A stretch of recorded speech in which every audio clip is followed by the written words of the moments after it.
Imagine the vast, rolling plains of the Mongolian steppes, where the land stretches endlessly, and the horizon is a blur of earthy browns and greens beneath a sky that seems to swallow it all. Their bodies are like the land they inhabit, lean, hardened by the harsh environment, and built to endure. From childhood, these warriors have trained in these plains, every breeze and every gust of wind reminding them that survival is not just about strength, it is about resilience, adaptability, and mastery of the harsh world around them. The world is their training ground, where every task, from the smallest chore to the most brutal physical test, serves to prepare them for the unforgiving battles ahead. There's no time for hesitation. As the sun begins to rise, you mount your horse. This is where the true test begins. Horseback riding is second nature to you. It's not just a mode of transportation, but an extension of yourself. You and your steed are one, galloping across the open plain, your bodies swaying with the rhythm of the ride. A Mongol warrior is not merely a soldier but a symbol of his people's endurance and adaptability. It is a life shaped by the intense loyalty to Genghis Khan and the Mongol Empire. Imagine the fire that burns in the heart of every warrior as they hear the call to serve. The training, the hardship, and the loyalty to their empire were integral. But what truly defined the Mongol warriors was their ruthlessness in battle. Their effectiveness was not just due to their skill or their numbers, but also their sheer force of will and their ability to instill fear in their enemies. They are not fighting for land or personal glory, but for the unity of their people and the greatness of their leader. Genghis Khan, a man who rose from humble beginnings to create the largest contiguous empire in history, was not just a conqueror, he was a symbol of their collective strength and will. The Mongol culture places immense value on loyalty, honor, and strength. Every warrior knows that at any moment,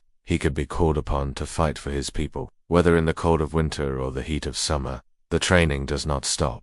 Each task, from riding through the hills to performing drills under the watchful eyes of their commanders, serves to prepare them for the endless wars they will fight. The discipline they endure, from enduring physical hardships to suppressing any feelings of weakness, prepares them for the brutal reality of warfare. The warrior's mind must be as sharp as his sword, focused on the mission and the people he serves. There is no room for doubt or weakness. We will explore how the Mongols used fear as a weapon, striking fear into entire civilizations through their brutal tactics and unyielding commitment to victory. These warriors were not only trained to kill, but to break the will of their enemies and establish an empire that would shape the world for centuries to come. Stay with me as we uncover the true nature of the Mongol warrior's power. The wind pushes against your face, your bow and quiver resting easily against your back. The cold, biting wind sweeps across the open grasslands, tugging at the edges of your clothing, carrying with it the faint scent of fresh grass and dust.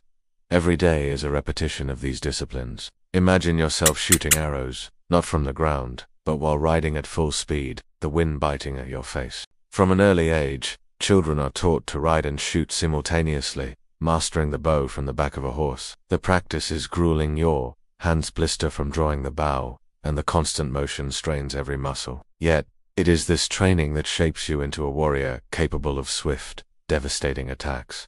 This level of physical and mental conditioning is not for the faint of heart. It is an endless cycle of fatigue and triumph, pain and perseverance. You pull the string taut, feeling the power in your forearms, and let the arrow fly. It's an exercise in precision, and timing. Every shot must be perfect, because survival depends on it. You must never miss, for your enemies will not show mercy. At its height, the empire stretched across vast swaths of Asia, from the eastern steppes to the gates of Europe. The empire's enormity was not just measured in land, but in the spirit of its people, fierce, loyal, and unmatched in battle. And at the heart of this empire were the warriors, the men whose lives were defined by the endless, grueling preparation that shaped them into one of the most feared fighting forces the world had ever seen. You can hear the rhythmic sound of hooves pounding the earth, echoing through the otherwise quiet wilderness. This is where the Mongol warriors are forged, not in the shadow of towering castles, but in the open, unforgiving expanse of the steppe. As you take in this view,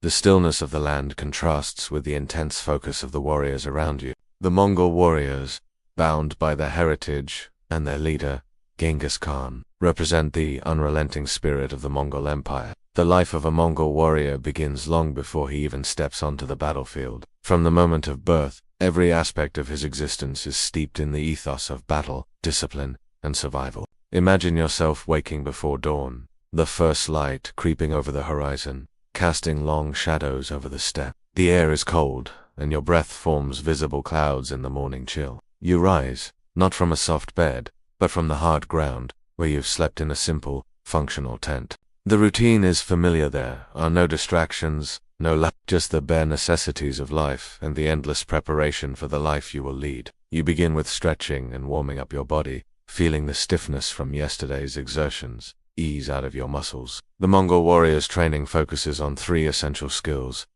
archery, endurance, and combat. Horseback riding is not just a skill, it is an embodiment of the Mongol way of life. Alongside physical training, there is the mental aspect of being a Mongol warrior. The harsh environment of the steppes demands emotional fortitude. Yet, for all the toughness and discipline, the life of a Mongol warrior is not one of mere survival. The warrior's life is not one of passive existence. It is a life of constant battle, training, and preparation. Now that you have a glimpse into the unyielding life of the Mongol warrior, we transition to understanding how these men became the fearsome force they were known to be. In the next segment, we will dive into the ruthless methods that made the Mongol warriors the most feared conquerors of their time.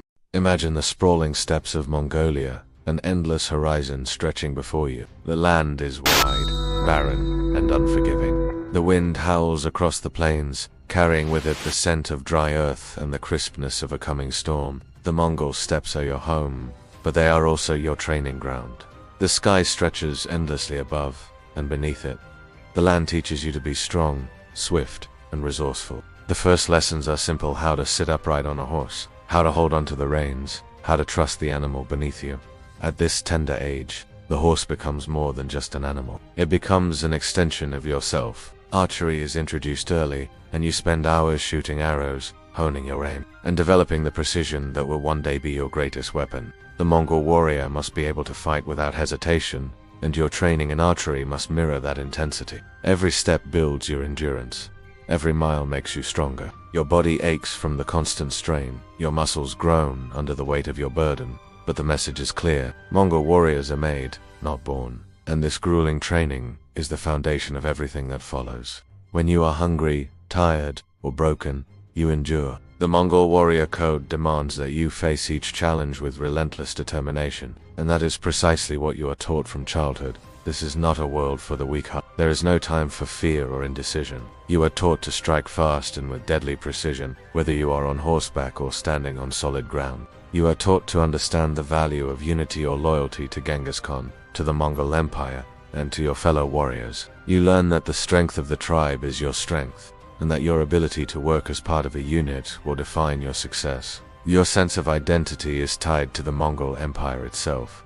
You fight not for personal glory, but for the greater good of the nation, for the honor of your people, and for the stability of the empire that Genghis Khan is building. The Mongol warrior mentality is forged in the crucible of hardship, shaped by a relentless focus on survival, loyalty, and strength. The strength of your people lies in your ability to adapt and survive in a world that is often indifferent to human existence. In this world, there is no room for softness, no space for hesitation. You are a warrior, forged through pain and hardship, driven by a single, unyielding desire: to survive, to conquer, and to protect the Mongol people. From a young age, you are taught that weakness is not an option, that fear is an enemy, and that survival depends on mental fortitude as much as physical strength.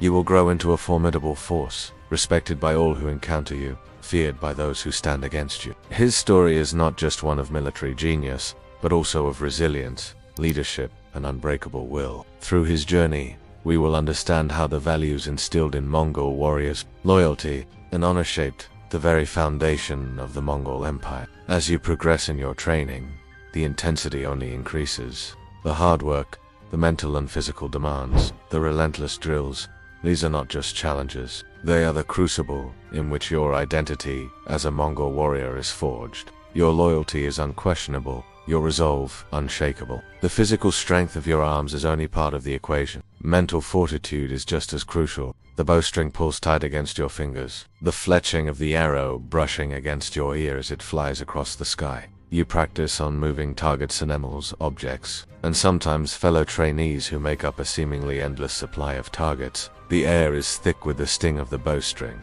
the sharp sound of arrows hitting their mark, and the dust rising from the earth as you hone your skills. In Mongol culture, horses are as essential as family, and they are treated with respect and care. You are taught to read the signs of the weather, the rhythm of the animals, and the flow of the rivers. In this harsh environment, survival is the ultimate skill, and every action, every step is a lesson it's a landscape that has shaped the people who live upon it, rough, resilient, and built to endure. The Mongol Empire is built on the idea that survival is a battle, and victory comes only to those who are able to endure, to fight through pain, and to maintain unwavering resolve. Your elders teach you that the mind is just as important as the body, and that you must be tough not just in your body, but in your heart and soul. From the moment you are born, your life is entwined with the land. Your family lives in a traditional yurt, a felt-covered dwelling that offers only a modicum of protection from the elements. You learn to guide the horse with a subtle nudge, to change direction with a flick of the reins, and to gallop across the steppe with the wind tearing through your hair. Your legs grow strong from the constant riding, and the land beneath you becomes a part of you, just as the horse becomes an extension of your body. But the yurt is more than just a shelter, it is a home filled with lessons. You are taught not only the practical skills needed to survive, but also the ways of life that have been passed down through generations.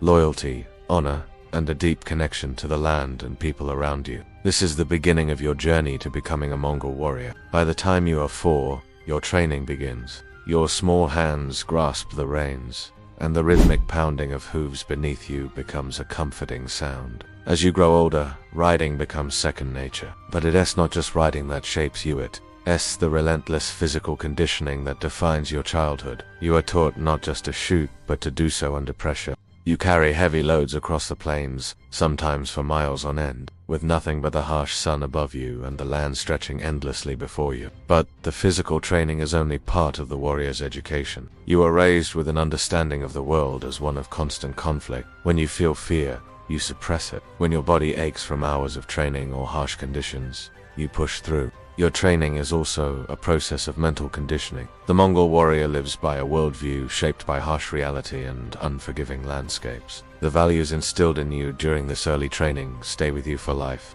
In the next segment, we will explore the life of Genghis Khan, whose rise from humble beginnings to the ruler of the largest contiguous empire in history is a testament to the power of the Mongol warrior mentality. Mongol warriors were renowned for their unparalleled skill in battle, a reputation built on their mastery of a variety of weapons, each requiring a combination of strength, precision, and agility. The Mongols' primary weapons, bows and arrows, short swords, and spears were all integral to their combat strategies, enabling them to fight both from a distance and up close with deadly efficiency. Above all, the Mongol bow was the weapon that set them apart from most other forces of their time. The warrior's ability to shoot from horseback while riding at full speed gave them a strategic advantage in battle, and it became a key aspect of their success. Mongol archers were capable of shooting their arrows with great accuracy, even while galloping at full speed across the vast, rugged steppes. The bow itself was a composite, made from a combination of wood, animal horn, and sinew, which provided both strength and flexibility. The short sword, called a scimitar, was a secondary weapon of choice for many Mongol warriors. Picture yourself in the heat of battle. The sword in your hand feels like an extension of your body. While not as widely used in the same way as their bows, spears allowed the Mongol warriors to engage enemies at a distance when necessary. They were especially useful for defensive formations, where the long reach of the spear allowed Mongol soldiers to repel enemies before they could close in. You drop the bow from your back and quickly unsheath your sword. As they expanded their empire, they encountered new weapons, new styles of combat, and new enemies. The Mongols incorporated these innovations into their military strategy, using them with incredible efficiency. They also learned to use the crossbow, a weapon that was slower to reload than the Mongol bow, but devastating in its power. They adapted it to their own fighting style, further enhancing their battlefield dominance. Rather than remain rigid in their tactics, the Mongols absorbed the best aspects of each culture they encountered, adding them to their already formidable arsenal. Instead of retreating, you looked to the Mongol catapults, laden with explosives, ready to break the enemy's defenses. The Mongols were skilled in psychological tactics, often using fear to their advantage. They would strike swiftly, decimate entire villages, and then retreat, leaving the enemy with nothing but destruction in their wake. The Mongols often left no survivors, ensuring that their reputation for cruelty would precede them. This fear factor, combined with their highly effective combat techniques, made them virtually unstoppable. You watch as the crew of the siege engines loads the projectiles, aimed with careful precision, and the hum of the catapult's tension fills the air. Moments later, the wall crumbles under the force of the Mongols' advanced weaponry, and the field opens up for a decisive victory. This adaptability allowed them to defeat even the most advanced armies of their time. The clash of steel rings out as you parry a blow. Your arm, hardened through years of training, moves instinctively, guiding the blade to meet your foes with terrifying precision. Each swing is fluid, your body working with the rhythm of battle, your strikes quick and devastating. You twist and move, evading blows with your horse beneath you, and with one quick, sharp motion, you strike down your opponent, the curved blade sliding through their defenses with deadly accuracy. While their legendary archery skills were honed for distance combat, they were equally proficient with a short sword in melee engagements. A Mongol warrior was trained to fight on foot and on horseback, understanding that every situation demanded versatility. The ability to transition between the two modes of combat made them unpredictable and fearsome adversaries. Its design allowed for swift, lethal strikes in tight spaces, and its curved blade was perfect for slashing through the flesh of an enemy in hand-to-hand combat. The blade was compact and light enough to allow quick, fluid movements while mounted, and sharp enough to ensure that each strike could be fatal. It was smaller and more powerful than many of the bows used by other cultures, allowing it to be used effectively while riding a horse. The Mongol bow, designed for maximum portability and efficiency, was one of the most feared weapons on the battlefield. You pull your horse into a swift gallop, the sound of hooves pounding against the earth, the wind whipping against your face. Your hand pulls the bowstring taut, fingers steady against the tension, and you release the arrow. Each archer was capable of shooting multiple arrows in quick succession, often hitting targets while evading enemy strikes. The Mongol warriors used this tactical advantage to decimate enemy forces before they even had a chance to retaliate. The release is almost instinctive, your body moving as one with a horse beneath you. The arrow flies through the air, slicing through the wind, and strikes its target with the deadly accuracy of years of practice. Your aim is true, and the target falls.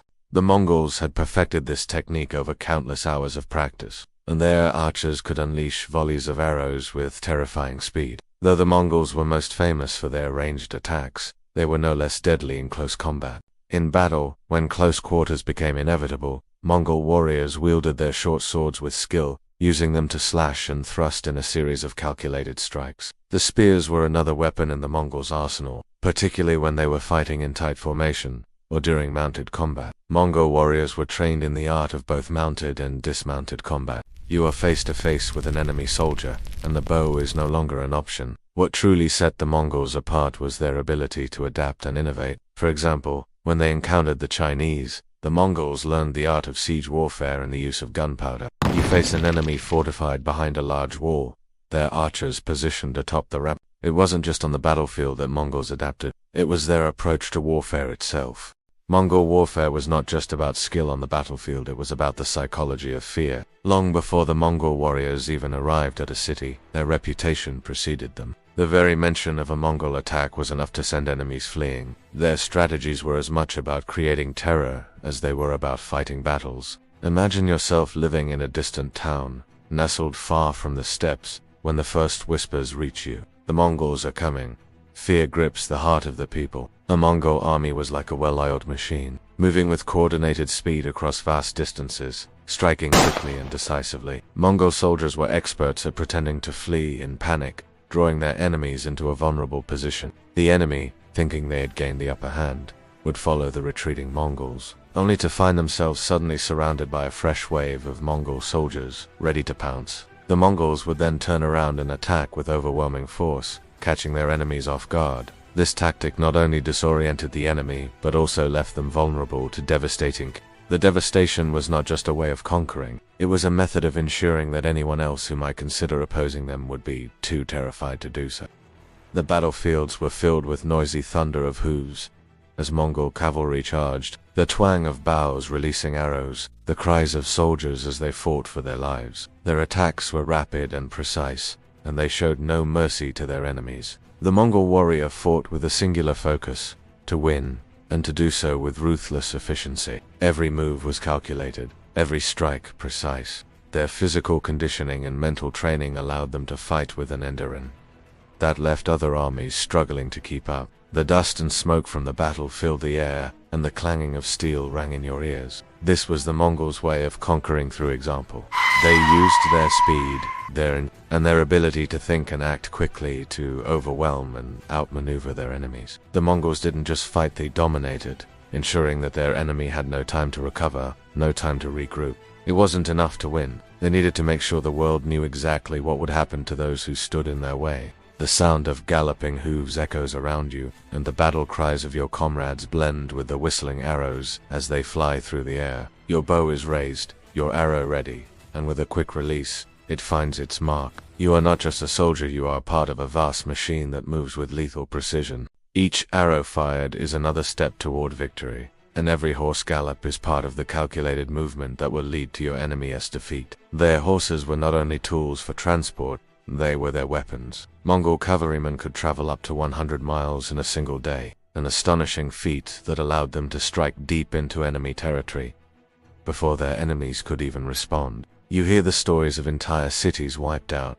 of men, women, and children slaughtered in the streets, and the earth scorched in their wake. In their wake, they left not just the ruins of cities, but a deep, lingering terror that could spread faster than any army. The Mongols used this tactic countless times to defeat armies that vastly outnumbered them. The brutality they unleashed on their enemies was part of a grander strategy to break the spirit of resistance, to instill fear for the Mongols. This wasn't a random act of violence, it was a calculated move to send a clear message to the rest of the world. Cities that resisted Mongol forces often met a horrific fate, and survivors were left to spread word of their devastation. This was a form of psychological warfare that the Mongols wielded with devastating effect. When a city fell, the Mongols ensured that the world would know about it. The survivors were often sent out to neighboring territories with tales of the Mongols' cruelty, not just as a warning, but as an undeniable fact, and to show the world that no one was beyond their reach. By drawing their opponents into an ambush,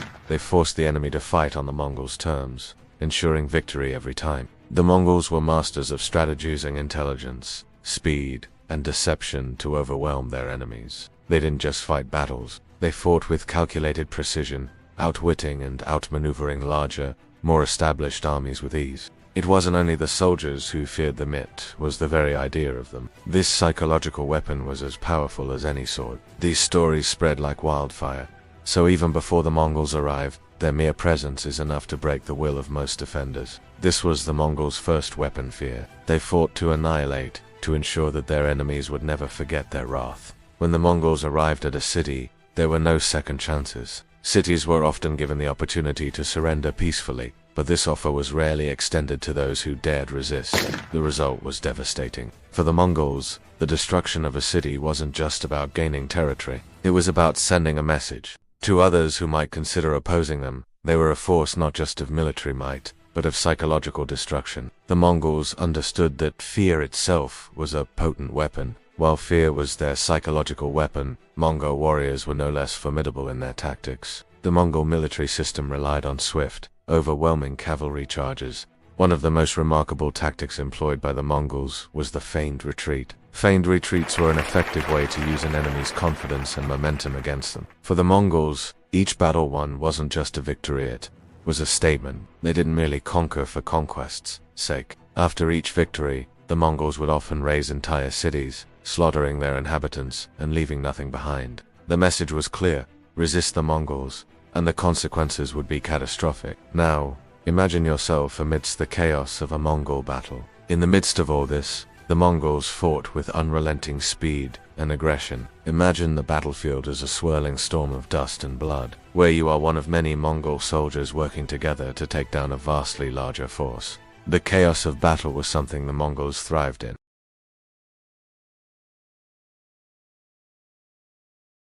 At the very core of the Mongol warriors' ethos was an unshakable loyalty to Genghis Khan, a loyalty that surpassed mere obedience to a ruler. For these warriors, Genghis Khan was not simply a king or a general. It was a loyalty forged in battle, in shared victories and losses, and in the relentless pursuit of a greater purpose. For the Mongol warrior, the idea of betrayal or defection was unthinkable.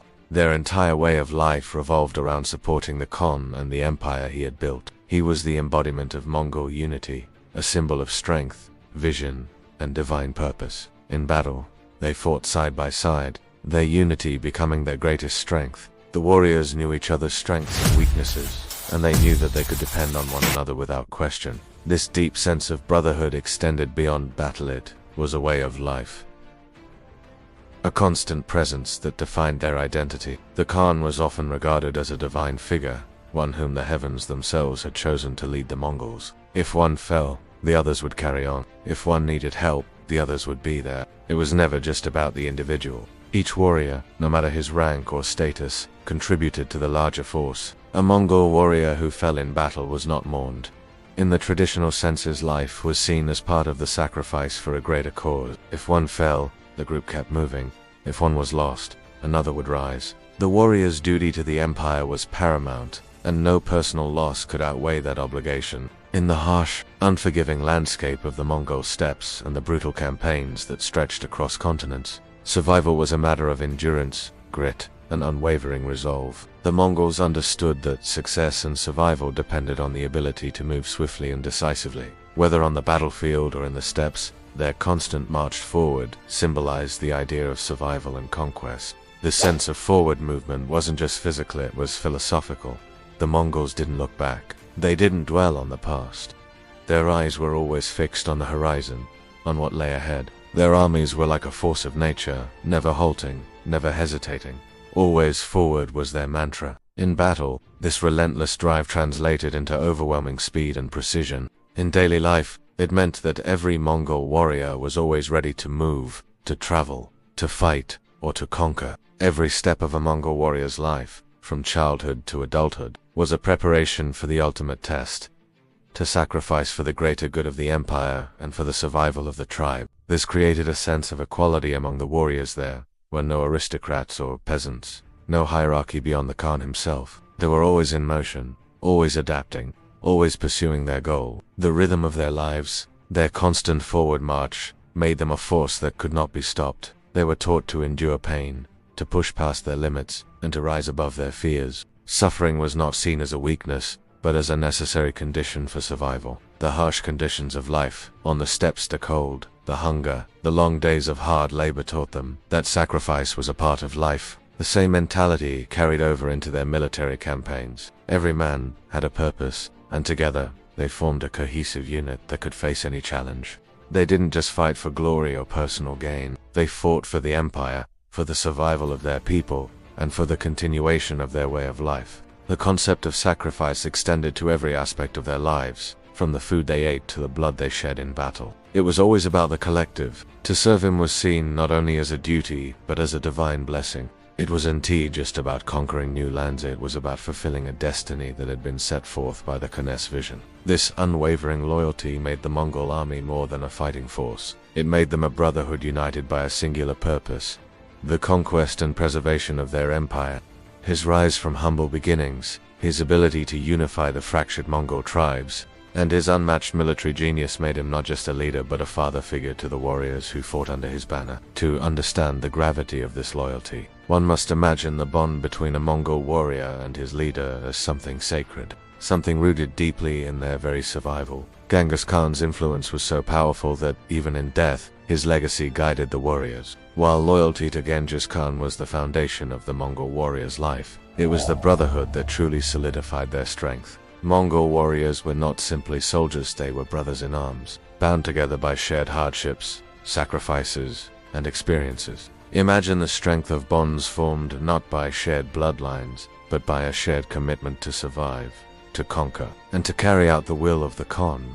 This sense of brotherhood was forged in the harshest of conditions. The Mongol warriors lived through the same extreme training, the same grueling campaigns, and the same brutal landscapes. They slept under the open sky, rode for days on end, and fought in battles where victory or death were the only options. These experiences bound them together in a way that few other armies ever experienced. The Mongol warrior's bond with his fellow soldiers was like a pact forged by fire. The rhythm of their lives was marked by a constant, unwavering movement forward. The Mongols also believed that true strength came not from the individual, but from the unity of the whole. The Mongol warrior's life was one defined by sacrifice. This ethos of sacrifice was ingrained in them from an early age. When the Mongol warriors set out for battle, they did so knowing that sacrifice was inevitable. In war, this meant that individual desires were secondary to the collective mission. At the heart of the Mongol warrior's life was the idea of unrelenting movement forward both physically and mentally. The Mongol warrior's ability to adapt and respond quickly to changing conditions set them apart from other armies. This mentality was part of what made the Mongol warriors so fearsome. As we pause to reflect on the ferocity and skill of the Mongol warriors, it is impossible to fully grasp the depth of their power without understanding the guiding force behind them, Genghis Khan. The story of these formidable warriors is, in many ways, the story of Genghis Khan himself. His legacy is defined by the way he transformed the very people who followed him, warring tribes into a unified and unstoppable force. Under his leadership, the Mongol warriors became a symbol of relentless progress, loyalty, and fearlessness. Every warrior, trained from childhood to honor the code of Genghis Khan, carried within them the spirit of their leader. Each battle fought, each victory won, was a direct reflection of his ideals. His rise from humble beginnings, his unyielding will to unite the fractured Mongol tribes. In the next segment, we will delve deep into his life, examining his early years, his rise to power, and the pivotal moments that made him not just a conqueror, but an empire builder, an innovator, and a visionary. Together, we'll uncover how one man, driven by a unique combination of vision and brute force, was able to carve out an empire that spanned continents, altered the course of history, and left an indelible mark on the world. Through Genghis Khan's story, we begin to understand the true power behind the Mongol warriors, their courage, their loyalty, and their unbreakable spirit.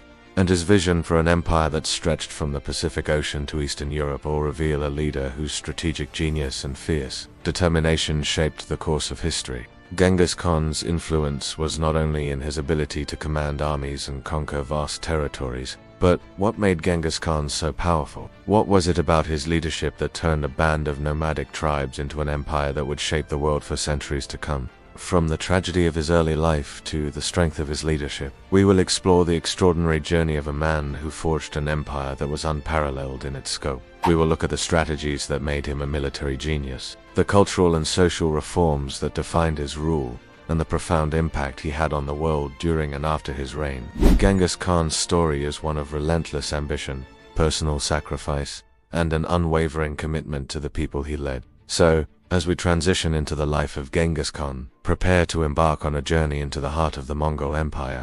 Genghis Khan, born Temujin around 1162, on the vast, windswept plains of the Mongol steppes, entered the world amidst chaos and hardship. His birth was not foretold by prophecy nor hailed by the gods. Instead, it was marked by the rugged reality of Mongol life, one that demanded survival at any cost. Temujin's early life was a testament to this environment, forged through struggles that would mold him into the man who would come to rule the largest contiguous empire the world had ever known. After his father's death, Temujin's family was abandoned by their clan, leaving them to fend for themselves in the unforgiving steppe. In a world where loyalty was everything and survival was a daily battle, his family's sudden fall from grace thrust young Temujin into a fight for survival that would shape his destiny. The cold wind howled across the open plains as the family struggled to find food and shelter. Early in his life, he secured the loyalty of Jib and Kublai, two men who would prove to be instrumental in his rise. The road was neither easy nor straightforward. Temujin's first major confrontation came when he was captured by the Tatars, a rival Mongol tribe, during an attempt to forge a stronger power base. Imprisoned and shackled, Temujin's strength and will were tested like never before. The cold, damp darkness of his captivity offered no warmth, and the cruelty of his captors only added to his resolve.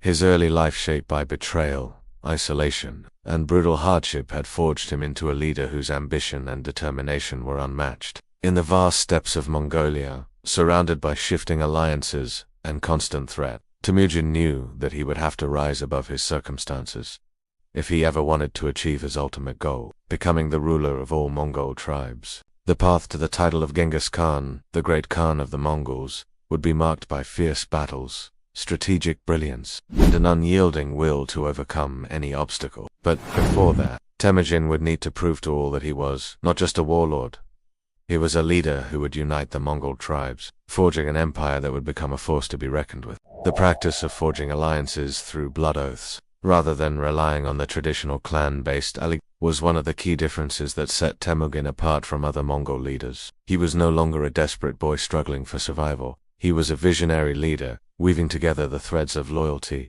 strategy, and military genius. His rise from the ashes of his early hardships was nothing short of extraordinary, and his story would soon be one told in the annals of history. Isolation became a constant companion, and fear was a shadow that never left Temujin's side. But this hardship would not break him. It would ignite a fire within him that would fuel his rise to power. The days passed slowly, and the darkness of the prison was punctuated by the sound of guards' boots and the harsh words they spoke. Yet in that grim setting, Temujin's mind was sharp, and his desire to overcome was ever present. From the moment Temujin's life began, his fate was entwined with the harshness of the land and the constant battle for dominance that defined Mongol existence. It was in this moment of freedom that Temujin solidified the first true lesson of his life.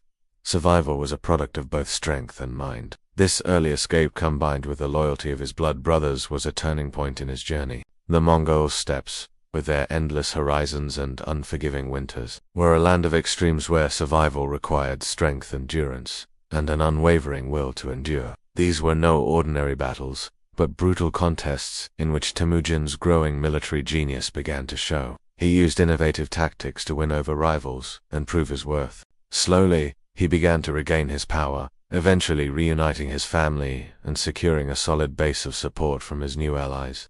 His father, Yasuge, a prominent leader in his tribe, was poisoned by a rival tribe when Temujin was just a boy. Mongol culture valued kinship and loyalty, but blood bonds were sacred. One of the earliest steps in Temujin's rise was the establishment of blood brotherhoods, a traditional Mongol practice where two men would swear loyalty to one another, becoming as close as family. These blood brother bonds would become the foundation of Temujin's power, providing him with loyal warriors who would fight and die for him, regardless of their personal gain. The early years of Temujin's life were defined by personal tragedy and betrayal. They learned that survival was not just about strength, but also about cunning and resilience. The experience of watching his family be abandoned, coupled with the constant threat of rivals and starvation, drove Temujin to understand one fundamental truth. The world could be unforgiving, but it was also a place of opportunity for those who could seize it. As Temujin matured, he began to realize that alliances were as important as strength.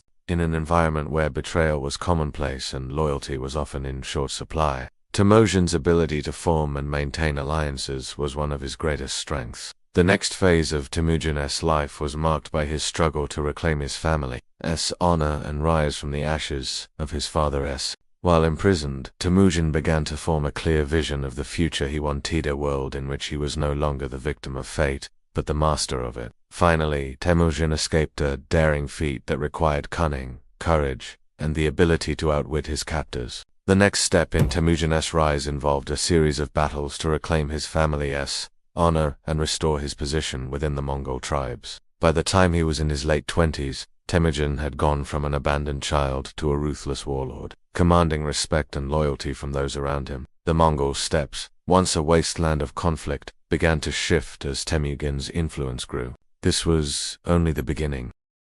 After Temujin's early struggles and daring escape, his quest for power began in earnest. The Mongol steppes, a vast expanse of wind-blown plains and rugged mountains, were home to numerous nomadic tribes, each fiercely independent and often engaged in petty warfare. These tribes had been divided for generations, fragmented by old rivalries, blood feuds, and a lack of centralized leadership. To achieve his ambitions, Temujin knew he would have to unify these tribes, bringing them together under his banner. But this would not be a simple task. It would require both tactical brilliance and a deep understanding of Mongol traditions. However, this unity did not come without its challenges. Unlike other Mongol chiefs, who relied on brute force or inheritance to maintain power, Temujin understood that loyalty was the key to his success. His leadership style was built on fairness, meritocracy, and personal connection. Traditionally, leadership was based on kinship and the warrior elite. A chief's position was often inherited, and the power of the tribe was passed down from father to son.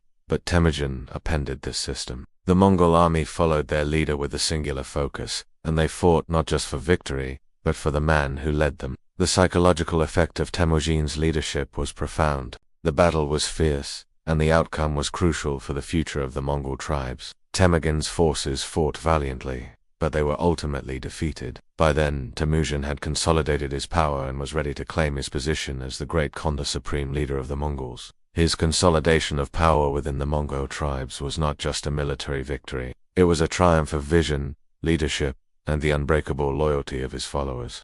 In that year, at a council known as the Kurultai, Temujin was formally recognized as Genghis Khan, the ruler of all Mongol tribes. This moment marked the culmination of his struggle and the beginning of an era of conquest and empire building that would change the world. Gamukha's victory, however, would be short. While Jamukha celebrated his triumph, his cruelty toward the prisoners, he captured executing 70 young warriors in a brutal and humiliating manner shocked even the fiercest of his followers. His warriors were not merely soldiers, they were devoted followers, bound by their loyalty to him and to the shared goal of Mongol dominance. Temujin's presence was a promise of victory, a promise that he would lead them to glory. And as his reputation grew, so did the strength of the Mongol Empire. He made it clear that he would reward those who proved themselves in battle, or demonstrated loyalty to the Mongol cause would rise through the ranks, regardless of their birth. Throughout his early years of unification, he faced fierce opposition from other Mongol leaders, particularly his former blood brother, Jaime. Gamukha, once a close ally of Temujin, eventually became one of his most formidable rivals. Their relationship, which had once been based on mutual respect, turned into one of bitter rivalry. The tensions between the two leaders escalated as they vied for control of the Mongol tribes.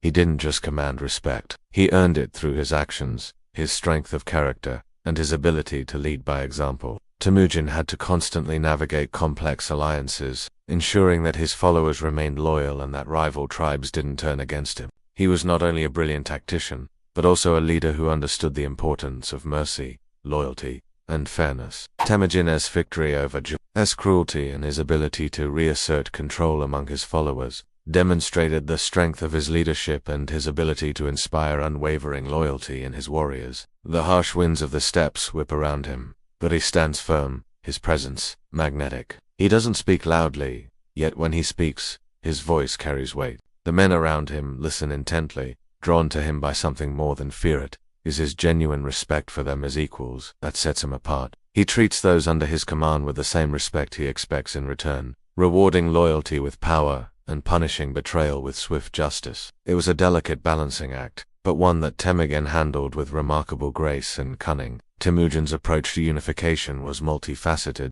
Each warrior knew that his position wasn't guaranteed by bloodline, but by his own actions. This was a new kind of leadership, one that valued strength, honor, and loyalty above all else. Temujin's ability to weave a sense of brotherhood among his followers turned them into a powerful, cohesive fighting force. At first, he relied on traditional Mongol methods of warfare: speed, surprise, and overwhelming force. He would often appeal to their sense of loyalty and honor, promising to treat them fairly and reward them based on merit. It wasn't just through military might that Temujin achieved this unification, but through his ability to forge alliances and create a sense of shared purpose. As he moved across the steppes, his reputation grew, and more tribes began to join his cause, recognizing him as a leader who could bring stability to a fractured land. The Mongol warrior ethos valued strength and bravery above all else, and Temujin used this to his advantage. He offered the leaders of enemy tribes positions of power and influence within his new, unified Mongol state. By ensuring that those who joined him were rewarded, he was able to win the allegiance of former enemies, transforming them into loyal supporters. But as he grew in power, he began to realize that brute strength alone would not be enough. To truly bring the Mongol tribes together, he needed to create a unified identity and a common cause. He did this through a combination of diplomacy, strategic marriages, and psychological warfare. One of Temujin's greatest strengths was his ability to forge alliances with rival tribes and convince them that his leadership was in their best interest. A key turning point came when Temujin was able to unite several of the Mongol tribes under his leadership, forming a powerful coalition that would allow him to challenge rival leaders and expand his influence. Through diplomatic skill and military triumphs, Temujin gradually unified the Mongol tribes, laying the foundation for the empire that would soon conquer much of the known world. What truly set Temujin apart from other tribal leaders was his charisma. Picture Temujin standing before his men, his figure imposing and tall, his dark eyes scanning the gathered warriors. Temujin's ability to inspire loyalty was revolutionary in Mongol society. This meritocracy created a sense of unity among the warriors. It gave them a personal stake in the success of the empire. In battle, Temujin's charisma was reflected in the fearlessness of his warriors. But Temujin's rise was not without resistance. The rivalry reached its peak in 1187 when Temujin faced off in the Battle of the Morong River. His ability to recover from this defeat and win the loyalty of those who had been disillusioned by Jamuk's tyranny was a testament to his leadership. The final confrontation between Temujin and Jamukha would take place in 1206, after a series of key victories. Temujin's victory over Jamukha and his ability to rise from the ashes of defeat laid the groundwork for the future as the ruler of the largest contiguous empire the world had ever seen. Imagine the moment when a young Temujin, who had suffered through betrayal, hardship, and years of war, finally claimed the title Genghis Khan, which means universal ruler. The name itself was a declaration, not just of personal power, but of the unity he had forged from chaos. It was more than the acquisition of land. It was the construction of a new Mongol identity, one that would resonate through centuries to come. And diplomacy, with each victory a step toward the formation of a cohesive Mongol empire. The tribal divisions that once existed where allegiances were based on personal or clan loyalties were replaced by a unified Mongol code of law, loyalty, and military discipline. This was not merely a change in leadership, it was the beginning of an era. The Mongol Empire, once fragmented and fractured, was now a singular force that would send shockwaves across the world. Genghis Khan's ability to create such unity was one of his greatest achievements. His first major military campaign was aimed at the Jin dynasty of China, a powerful and rich kingdom. In 1218, the Khwarezmians made the fatal mistake of executing Mongol envoys, triggering a war that would end in the empire's total destruction. Cities were razed to the ground, and the once prosperous empire was wiped off the map. He was not just a conqueror, he was a military innovator. Genghis Khan employed innovative military tactics that disrupted traditional warfare. It was a brutal lesson to any kingdom that would oppose Genghis Khan. Submit or face annihilation. He not only knew how to conquer but also how to send a message. His soldiers were more than just fighters. They were an unbreakable force, united by a common cause, loyal to their leader, and driven by the promise of victory. Fear was his ally, and he used it to devastating effect. But before we do, we must recognize the man who, through sheer will and innovation, turned a fragmented set of tribes into the greatest fighting force in history. Genghis Khan's legacy was not only about the lands he conquered, but about the way he reshaped warfare itself, turning it into an art, an unstoppable force that would echo through time. Entire cities were razed, and those who survived were often left to tell tales of the Mongols' terror. It was this fear, the fear of total annihilation, that ensured the Mongols' dominance for generations. Feigned retreats became one of his most famous strategies. The Mongols would appear to retreat in disarray, drawing their enemies into pursuit. He used flags, smoke signals, and drums to relay messages across vast distances. The coordination this system enabled was essential in executing his complex tactics, ensuring that the Mongol army was never caught off guard and always maintained the upper hand.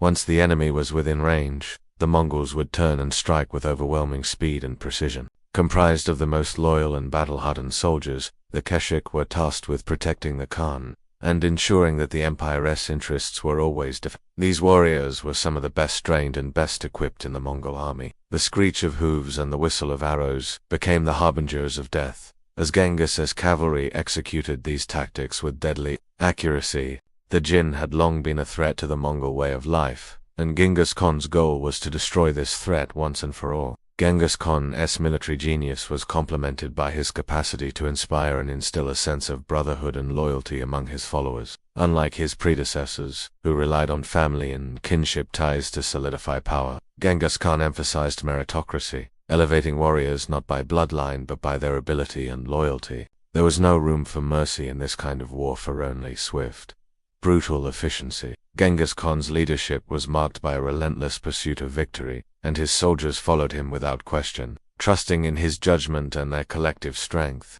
The man who had once been the orphaned son of a fallen tribe, left to die alone on the steppes, now became the unifier of tribes, the undefeated conqueror, and the man destined to reshape history. This title was far more than a mere honorific. It symbolized his achievement in uniting the disparate Mongol tribes under one banner, something that had never been accomplished before. The title of Genghis Khan was not simply a military victory, it was the manifestation of a vision, the vision of a Mongol world where all the tribes were united, not just through force, but through loyalty, law, and shared purpose. Genghis's name itself struck fear and respect across the lands, became not only the symbol of military prowess, but the emblem of unity.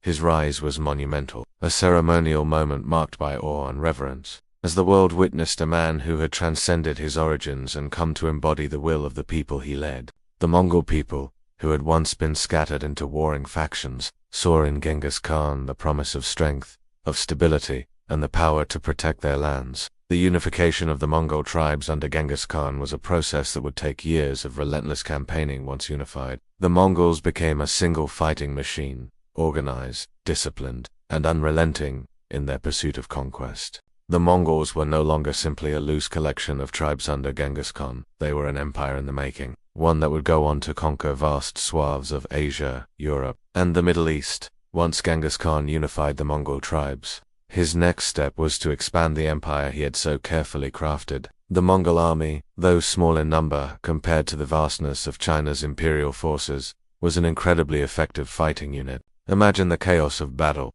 the dust clouds billowing in the air, the crunch of hooves as the Mongol cavalry circled their enemies, and the sharp twang of arrows finding their targets. The Jin dynasty's fall was inevitable, and soon Genghis Khan turned his attention to other regions, including the Khwarezmian Empire. This marked the beginning of a wave of conquests that would spread across Asia, leaving nothing in their wake but ashes. One of the most remarkable aspects of Genghis Khan's military success was his ability to innovate and adapt the tactics and technology he encountered during his conquests. For instance, Genghis Khan introduced a communications system within the Mongol army that was ahead of its time. Genghis Khan's Keshek, the Imperial Guard, became one of the most elite military units in history. Genghis Khan's understanding of psychological warfare was equally important. Through all of this, Genghis Khan demonstrated his ability to shape not just the military tactics, but also the culture of warfare within his empire. As we move forward, we will delve deeper into the legendary military tactics that made the Mongol horde such a formidable force. One of Genghis Khan's most infamous campaigns was the invasion of the Khwarezmian Empire, a vast and powerful kingdom that stretched across modern-day Iran, Turkmenistan, Uzbekistan, and Kazakhstan. This conflict would not only be one of the bloodiest in Mongol history, but it would also cement Genghis Khan's reputation as a conqueror, whose wrath left no room for mercy. The sounds of clashing swords, the screams of civilians, and the thundering hooves of Mongol horses would fill the air. The Mongols didn't just conquer, they obliterated. The siege of Bukhara was particularly devastating. Genghis Khan's military brilliance lay in his understanding of different forms of combat and his ability to make use of them effectively. Siege warfare was not something the Mongols had always been experts in, but Genghis Khan's leadership turned them into masters of the art. As the rams struck again and again, the sounds of splintering wood and collapsing stone filled the air. Once the defenders were in disarray, the Mongols would return, catching them off guard and overwhelming them in a swift and brutal The sight of the Mongols returning after a fake retreat was enough to break the spirit of even the most determined soldiers. Despite their reputation as ruthless conquerors, the Mongols facilitated the movement of goods, ideas, and people across vast distances, leading to a level of cultural interaction that had never been seen before. And cardamom, blending with the smell of freshly baked bread. The market is alive with people speaking in different languages, the hum of conversations creating a dynamic energy as traders negotiate, exchange, and barter. The bright colors of silk fabrics are laid out on tables, and the air is filled with the sound of the clinking of coins. This tactic made the Mongols seem like an unstoppable force, a maelstrom of destruction that was difficult to anticipate. The Mongols ensured that trade routes were safe, allowing merchants, artisans, and scholars from all corners of the world to travel freely across the empire. The flow of goods, such as silks, spices, and precious metals, became more frequent, enriching both the Mongol Empire and the regions it connected. Mongol engineers would position these weapons with clinical precision, ensuring that each strike was timed and aimed for maximum impact. The Mongol Empire's vast expanse and its control over the Silk Road allowed the transfer of ideas and technologies that would eventually have a profound impact on European Renaissance and the scientific developments of the following centuries. The Mongol Empire, while infamous for its destruction, helped lay the groundwork for a world in which cultures could interact, trade, and learn from one another. When these methods didn't suffice, the Mongols also employed a terrifying psychological tactique of feigned retreat. Scholars from Persia, China, and Europe crossed borders, bringing new knowledge in mathematics, astronomy, and medicine. The Chinese introduced the Mongols to gunpowder and printing, while the Islamic world provided advances in astronomy and medicine. After a prolonged assault, the city fell, and the survivors were either massacred or enslaved. These machines were often used to break down fortifications or to create breaches in the city's defenses. The Mongols also employed battering rams, which were essential for knocking down gates and walls. The Mongols left no infrastructure, no remnants of the cities they destroyed. What remained was a mournful silence, the aftermath of their brutal vengeance. The origins of the conflict were simple. The Khwarezmian ruler, Shah Ala ad-Din Muhammad, made the disastrous mistake of executing Mongol envoy. Genghis Khan's willingness to learn and improve on existing techniques allowed his forces to conquer even the most well-defended cities, breaking through walls and defenses that had long been considered impenetrable. In 1218, Genghis Khan had sent a trade delegation to the Shah's court, seeking an alliance and a diplomatic arrangement. He assembled his forces and launched an overwhelming assault on the Khwarezmian Empire. His army was meticulous, sweeping across the land, laying waste to everything in its path. Cities like Bukhara, Samarkand, and Nishapur were besieged and completely destroyed, their populations either killed or scattered. But the Shah, either out of arrogance or misunderstanding, executed the envoys, a grave violation of the Mongol code of hospitality and respect. This act of betrayal would seal the empire's fate. It wasn't just a military victory, it was a psychological one.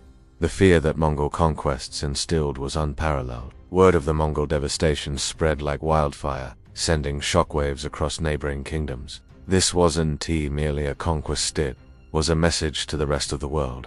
Submit to Mongol authority or face utter destruction. Genghis Khan, known for his unforgiving nature, wasted no time in exacting retribution. Imagine the dust clouds rising as Mongol cavalry charged into once bustling cities. The invasion of the Khwarezmian Empire was a brutal lesson in Mongol warfare, annihilation for any empire that dared challenge Genghis Khan's rule. While the Mongols were feared for their lightning-fast cavalry raids and battlefield prowess, their ability to adapt and innovate in siege warfare was equally formidable. One of the first examples of Mongol siege innovation was their use of massive siege engines capable of launching huge stones or fire projectiles into city walls with deadly precision. Imagine the thundering impact of a battering ram crashing into a city gate, shaking the very foundations of the structure. After laying siege to a city for weeks, the Mongols would occasionally retreat, drawing out their enemies in pursuit. While the Mongols were certainly known for their speed and mobility, it was their strategic genius, their ability to adapt and improvise, that turned them into the dominant force in siege warfare.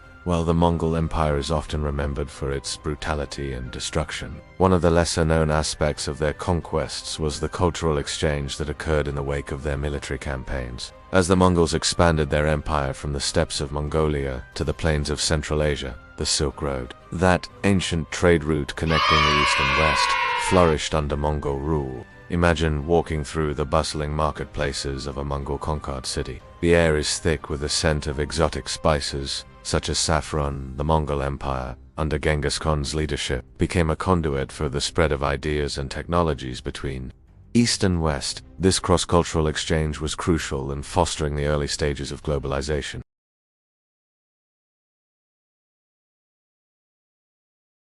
Genghis Khan's legacy as a conqueror is both profound and multifaceted. Under his leadership, the Mongol Empire grew from a loose coalition of nomadic tribes into the largest contiguous empire the world has ever seen. Prior to his rise, the Mongol tribes were fragmented, frequently at war with one another. Genghis Khan established a code of laws, known as the Yasa, that ensured stability and governance. He ensured the safety of the Silk Road, the ancient trade route that connected the East and the West.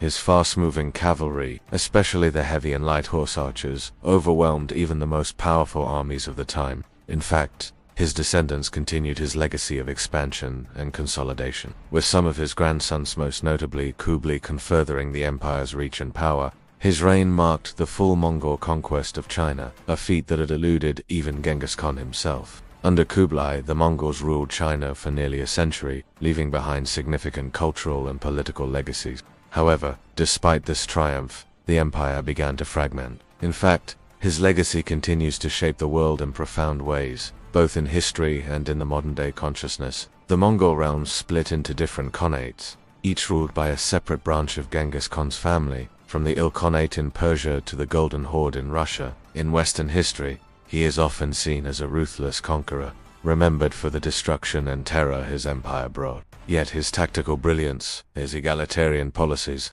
and his establishment of a connected world system have led many to reconsider his legacy in more complex terms. The impact of the Mongol Empire, and Genghis Khan's role in it, continues to be studied, debated, and celebrated, underscoring the timeless relevance of his vision, his military genius, his role in opening trade routes, and his ability to unite diverse cultures are increasingly recognized for their significance in world history. His image adorns monuments, buildings, and even currency in modern Mongolia. He is seen as the father of the nation, the figure who brought the Mongols together and created an empire that became a defining force in world history. He continues to inspire literature, films, documentaries, and even video games, where his character is explored both as a conqueror and a complex, multi-dimensional leader. His legacy is not merely a reflection of violence and conquest, but a testament to the enduring power of leadership, vision, and resilience. Today, Genghis Khan's legacy is reflected in Mongolia's cultural identity, national pride, and their sense of historical continuity. However, as time passed, the Mongol Empire began to experience internal strife, and its unity started to unravel. He didn't just rely on brute force. He understood the importance of deception, the art of feigned retreats, and the power of surprise, often attacking swiftly and decisively.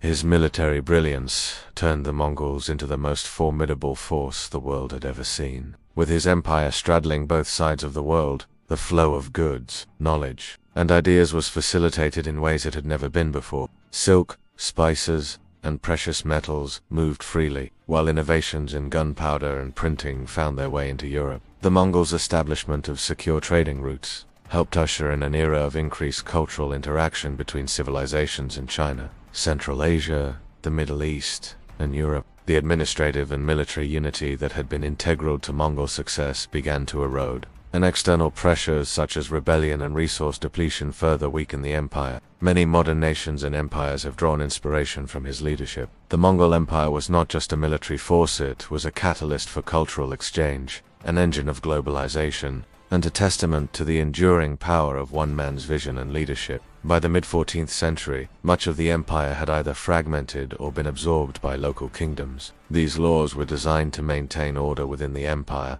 addressing everything from military conduct to social behaviors. His system incentivized loyalty, rewarded merit, and respected all cultures within the empire, something that was revolutionary for the time. Genghis Khan's genius lay not only in his military prowess, but also in his ability to unite these disparate tribes into a cohesive and disciplined force. Through diplomacy, clever alliances, and forceful persuasion, he brought together a fierce warrior society under one banner, eradicating internal rivalries and forging a united Mongol identity. By the time of his death in 1227, the empire stretched from the Pacific Ocean in the east to the Caspian Sea in the west, encompassing much of Central Asia, China, the Middle East, and Eastern Europe. His conquests did not just change the political map, they revolutionized the world. One of the most important aspects of Genghis Khan's legacy is his unification of the Mongol tribes. This unification created an empire where loyalty and merit were key pillars. Perhaps most importantly, Genghis Khan laid the groundwork for global trade and communication. On the battlefield, Genghis Khan's innovations in military tactics, particularly his use of cavalry, psychological warfare, and strategic intelligence, are still studied by modern military leaders. While Genghis Khan's death in 1227 marked the end of his direct leadership, the empire he built did not crumble immediately. Kublai Khan, who established the Yuan dynasty in China, was one of the most successful of Genghis Khan's successors. As the centuries passed, the Mongols slowly lost their grip on the vast empire that Genghis Khan had built. Still, Genghis Khan's innovations in military strategy, administration, and trade had lasting effects. Genghis Khan's influence did not die with the fall of the Mongol Empire. In Mongolia, Genghis Khan is revered as a national hero, a symbol of strength, unity, and pride. Outside of Mongolia, Genghis Khan's legacy is viewed in various lights. Culturally, Genghis Khan remains a towering figure. His empire, though fragmented, marked an era of profound change, with ripples that still affect global politics and culture today. Genghis Khan's life story stands as an enduring testament to the extraordinary capacity of the human spirit to overcome adversity and shape the course of history. From the early tragedy of his father's death to the lonely struggle of surviving in the unforgiving Mongolian steppes, Temujin, later known as Genghis Khan, emerged not only as a brilliant strategist and fearsome conqueror, but as a unifier of his people. His leadership transformed fractured Mongol tribes, bound by clan and bloodline, into a cohesive and unstoppable empire that would eventually stretch across Asia, Europe, and the Middle East. His meteoric rise was not a matter of chance or brute force alone. Instead, it was a result of a powerful combination of vision, perseverance, and tactical brilliance. His name continues to echo through time, and his legacy is deeply embedded in modern Mongolia's national identity. We will delve deeper into the strategies, tactics, and innovations that set the Mongol army apart. From their unparalleled speed to their innovative use of psychological warfare, we will see how the Mongols employed precision, adaptability, and calculated terror to overwhelm larger, more established forces. The Mongol warriors were not just masters of battlefield strategy, they were innovators who transformed the nature of warfare itself, forging a reputation that continues to inspire awe to this day. The Mongols still revere him as a national hero, a figure who rose from the fringes of society to become the epitome of strength, leadership, and unity. His story has inspired countless generations, serving as a reminder that great leadership can emerge even from the most humble beginnings. And his vision for their future allowed him to foster a culture of unity and strength within the Mongol tribes. Under his guidance, they were no longer isolated. Infighting clans, they were a disciplined, organized fighting force with one clear purpose: to conquer and to rule. Through ambushes, feigned retreats, and their expert use of cavalry, the Mongols created an empire whose reach was unparalleled.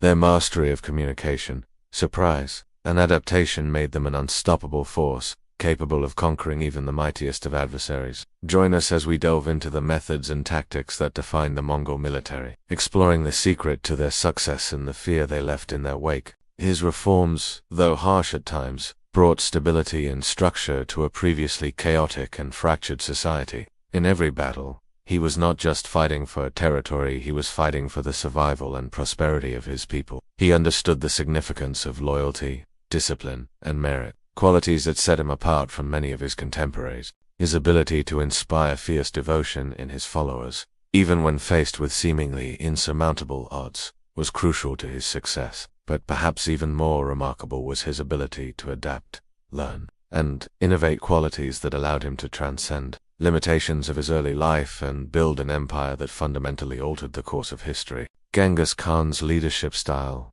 rooted in a deep sense of loyalty to his people. However, Genghis Khan's legacy goes far beyond his military prowess. His empire was not just a force of destruction, but one of cultural exchange, economic growth, and intellectual advancement. The conquests he led opened the Silk Road, facilitating the exchange of goods, ideas, and technologies between the East and West.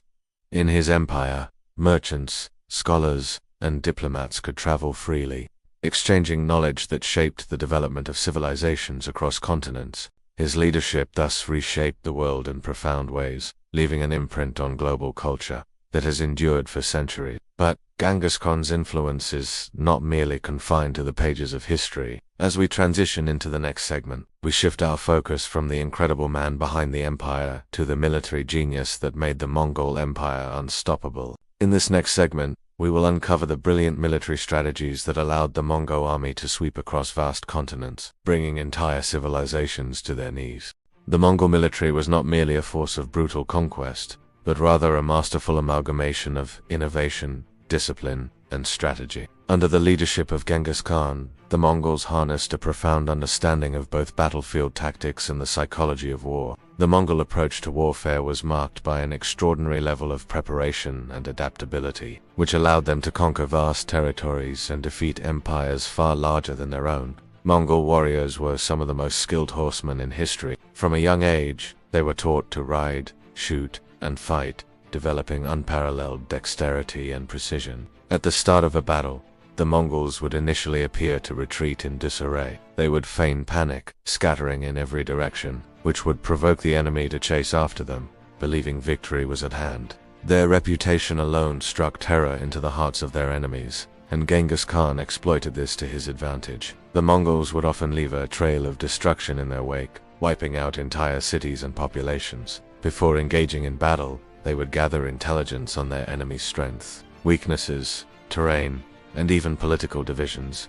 Whether they were fighting fortified cities, well-equipped armies, or larger forces, the Mongols were able to innovate and adjust their tactics to suit the situation. When facing fortifications, the Mongols employed siege tactics, using large trebuchets, battering rams, and siege towers to break through walls. But they did not simply rely on brute force. They also employed psychological tactics to break the will of the defenders, such as starving out cities and creating a sense of hopelessness. Their ability to unite such a vast empire and their capacity for long-distance warfare paved the way for future empires to use similar strategies. The Mongol Empire's legacy continues to influence military strategy and global politics to this day. Mongol scouts, experts in reconnaissance, would travel long distances to bring back information, which would then be analyzed and used to craft the perfect strategy. We will examine how his leadership fostered a diverse, interconnected world, where trade, culture, and ideas flowed freely across continents. Genghis Khan's empire was more than just a military powerhouse.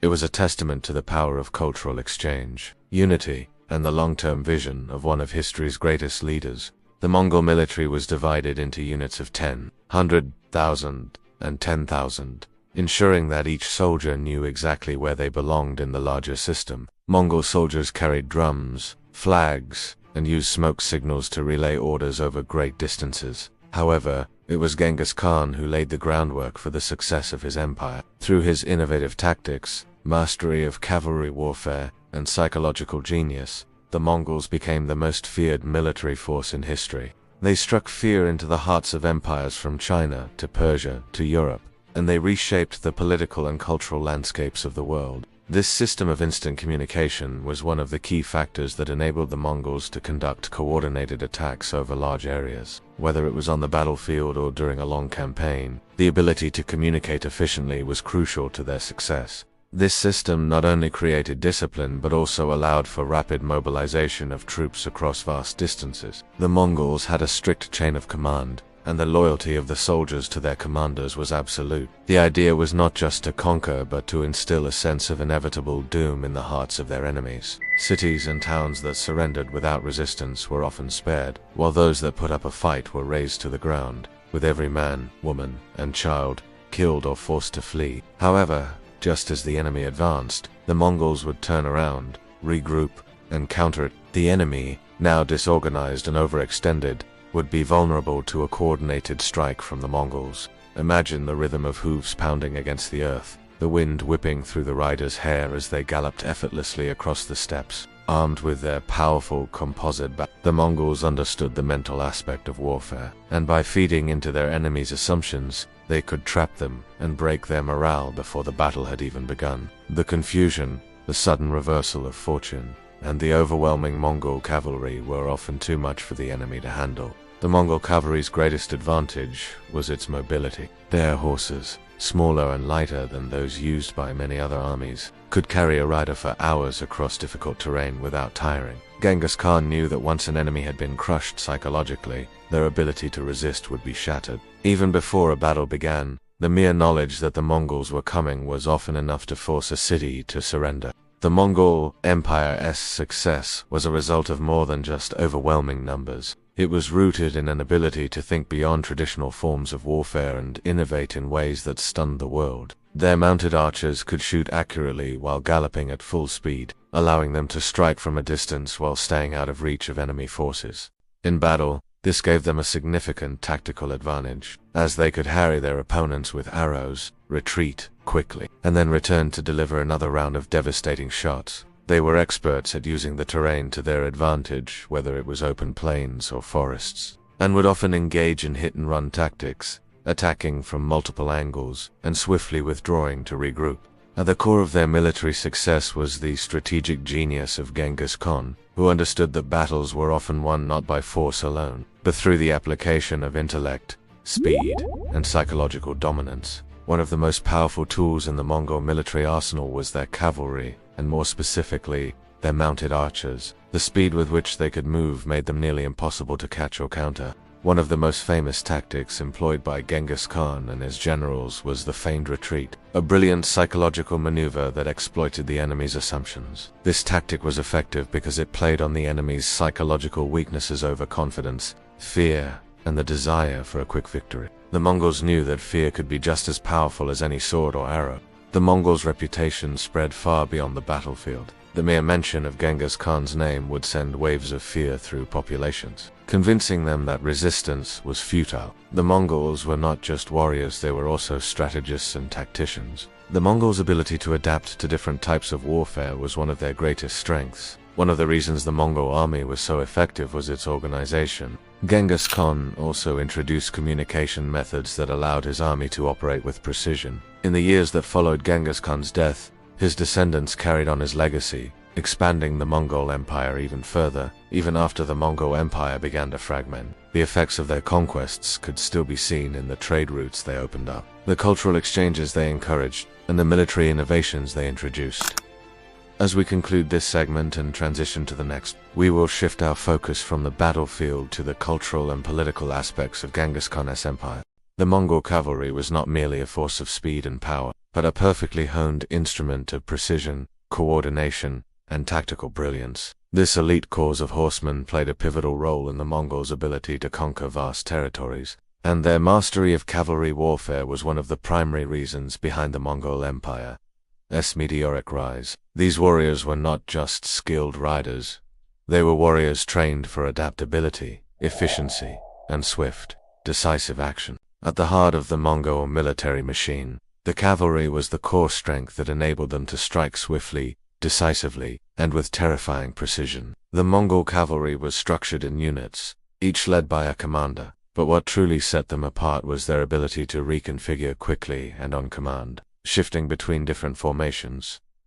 The feigned retreat to draw the enemy in, then the sudden transformation into a tight, coordinated line for a cavalry charge. The Mongols could switch from a standard attack formation to a more defensive position, and back again with incredible speed. Mongol forces were known for their remarkable ability to operate as a unified unit, with each warrior understanding their role and executing it to perfection. Every cavalryman, no matter his rank, was a part of a system that prioritized discipline, communication, and unity. For example, during a battle, one group might charge forward, only to retreat at a signal, luring the enemy into a trap. Mongols understood that war was not just fought with weapons but also with the mind. They utilized fear to their advantage, creating a reputation that spread far beyond the battlefield. The Mongols were infamous for their ability to strike terror into the hearts of their enemies. Stories of Mongol brutality: entire cities razed, populations wiped out, served to intimidate not just the military, but civilians as well. They were experts at long-distance communication, quick mobilization, and maintaining supply lines. Mongol warriors would carry minimal supplies, relying on raiding and the occasional local conquests to replenish their stocks. At the same time, other units would circle around the flanks or behind enemy lines to attack from unexpected angles, an adaptability that allowed them to strike with unmatched effectiveness. Their mastery of cavalry tactics, combined with their ability to coordinate and adapt, made them an unstoppable force that carved out an empire larger than any before it. The Mongols intentionally built their reputation as an unstoppable force of nature, and their opponents often surrendered without a fight, choosing submission over the certainty of annihilation. The Mongol cavalry was as much a psychological weapon as a physical one, striking fear into the hearts of all who knew of them. The Mongols were also experts in the use of feigned retreats. They would fake a withdrawal, causing the enemy to become overconfident and pursue them. They used the reputation of their cavalry to create an atmosphere of panic before they even arrived, unlike many of their enemies, who would tire or falter after prolonged conflict. The Mongols could maintain high mobility for months, even years, on end. Their horses were specially bred for endurance, capable of traveling vast distances without tiring, and the Mongol warriors were conditioned to live off minimal provisions, which allowed them to operate far from home for long periods. Villages and cities often surrendered to avoid facing the Mongol cavalry, knowing full well that their defenses would be ineffective against such a fast, relentless force. This would leave the enemy vulnerable to a devastating ambush, often leading to their complete destruction. This rapid adaptability in battle made it nearly impossible for enemy forces to counter effectively. Unlike traditional armies, which often had rigid formations, the Mongol cavalry could adjust their tactics and positions instantly, responding to the movements of their opponents. Unlike foot soldiers who were often bogged down by the terrain or their own heavy armor, Mongol cavalry could move quickly across any type of landscape, whether it be across the vast open plains of Central Asia or the rugged mountains of Persia. Their ability to strike at a moment's notice, retreat just as swiftly, and then turn on their pursuers made them a constant threat, always lurking, always ready to attack. This was a massive advantage when facing enemy armies that were often more cumbersome and slow to adapt. From childhood, Mongol boys were taught to ride horses and use weapons in tandem, ensuring that by the time they reached adulthood, they had the skills necessary to fight while riding at full gallop. The decimal system divided the army into units of tens, hundreds, thousands, and 10,000s. This structure allowed for easy command and control and ensured that every Mongol soldier knew exactly what was expected of him. Communication was streamlined through the use of drums, flags, and riders carrying messages across great distances. Imagine the feel of the horse as steady movement beneath you as you master the rhythm of controlling the beast, drawing your bow, and preparing for battle. For the Mongols, this wasn't just a skill, it was a way of life. Training from childhood, Mongol warriors were raised on the steppes, where the wide open plains were their training ground. From the age of 5 or 6, they began learning to ride, gradually moving from simple tasks like controlling the horse to more complex maneuvers such as shooting from horseback, throwing javelins, and engaging in mock battles. The endurance and stamina required to ride for days without tiring were critical to the Mongol way of warfare. Horses became integral not just to battle but to the everyday life of a Mongol warrior. The bond between horse and rider was built over years of constant companionship, and the warrior's skill with his mount became as vital as his ability to wield a sword or shoot a bow. Over time, they honed these skills to a level of precision that made them deadly in combat. The bow, in particular, became an extension of the Mongol rider, and the warriors developed a skill for shooting arrows while riding at full speed, with unmatched accuracy, agility, and endurance. As a Mongol rider, you would be expected to endure long marches, sometimes covering up to 80 kilometers a day, with little more than a brief rest. One of the keys to Mongol military success was their ability to remain fluid and adaptable on the battlefield. Rapid formation changes. Imagine the sound of hooves as thousands of Mongol riders circle around the enemy. Surprise and mobility. The mobility of the Mongol cavalry meant that their opponents could rarely gain an upper hand. The Mongols' military prowess did not just lie in their individual skill or their speed, it was in the seamless coordination of their tactics. The Mongol command structure. The Mongol military operated in a hierarchical system where each level, from the smallest unit to the largest, was interconnected and supported by a strong communication network. Tactical coordination. Mongol cavalry units would often work together in complex maneuvers. Another significant element of Mongol cavalry tactics was their use of psychological warfare. Fear as a weapon. The sight of Mongol cavalry descending upon an enemy force was enough to break the will of many. The use of intimidation. In many campaigns, Genghis Khan and his generals deliberately cultivated an air of mystique and terror. The Mongol cavalry's ability to endure long campaigns also played a key role in their success. Logistics of endurance. The Mongols understood that, in warfare, the ability to outlast your enemy could often be more decisive than the ability to overpower them. In summary, the Mongol cavalry was not just a group of horsemen, it was an elegantly orchestrated machine, with speed, precision. One of the most legendary and effective tactics employed by the Mongol military was the feigned retreat. a brilliant psychological maneuver that became one of the hallmarks of Mongol strategy. This tactic was not simply about drawing an enemy into a trap. It was about manipulating the psychology of battle, using the enemy's confidence and their emotions against them. For hours, you and your comrades have fought tirelessly, the noise of clashing swords and war cries ringing in your ears. The enemy's commanders, seizing on this moment of confusion, issue orders to pursue. The morale of the enemy surges, and their forces move forward, eager to finish off what they assume is a crumbling army. They charge ahead, their cavalry and infantry spilling out across the battlefield. Believing they are witnessing the end of the Mongol threat, they come at the enemy from multiple angles. Riders appear from the left and the right, arrows rain down from behind, and javelins pierce the enemy's ranks. The cavalry's speed is unmatched, and the sudden shift from retreat to overwhelming assault catches the enemy completely off guard. The Mongols used this knowledge to lull their opponents into a false sense of security, only to reverse the situation in an instant. Mongol riders were trained from childhood to ride with unmatched precision and control. It was used time and again across a range of battles and campaigns.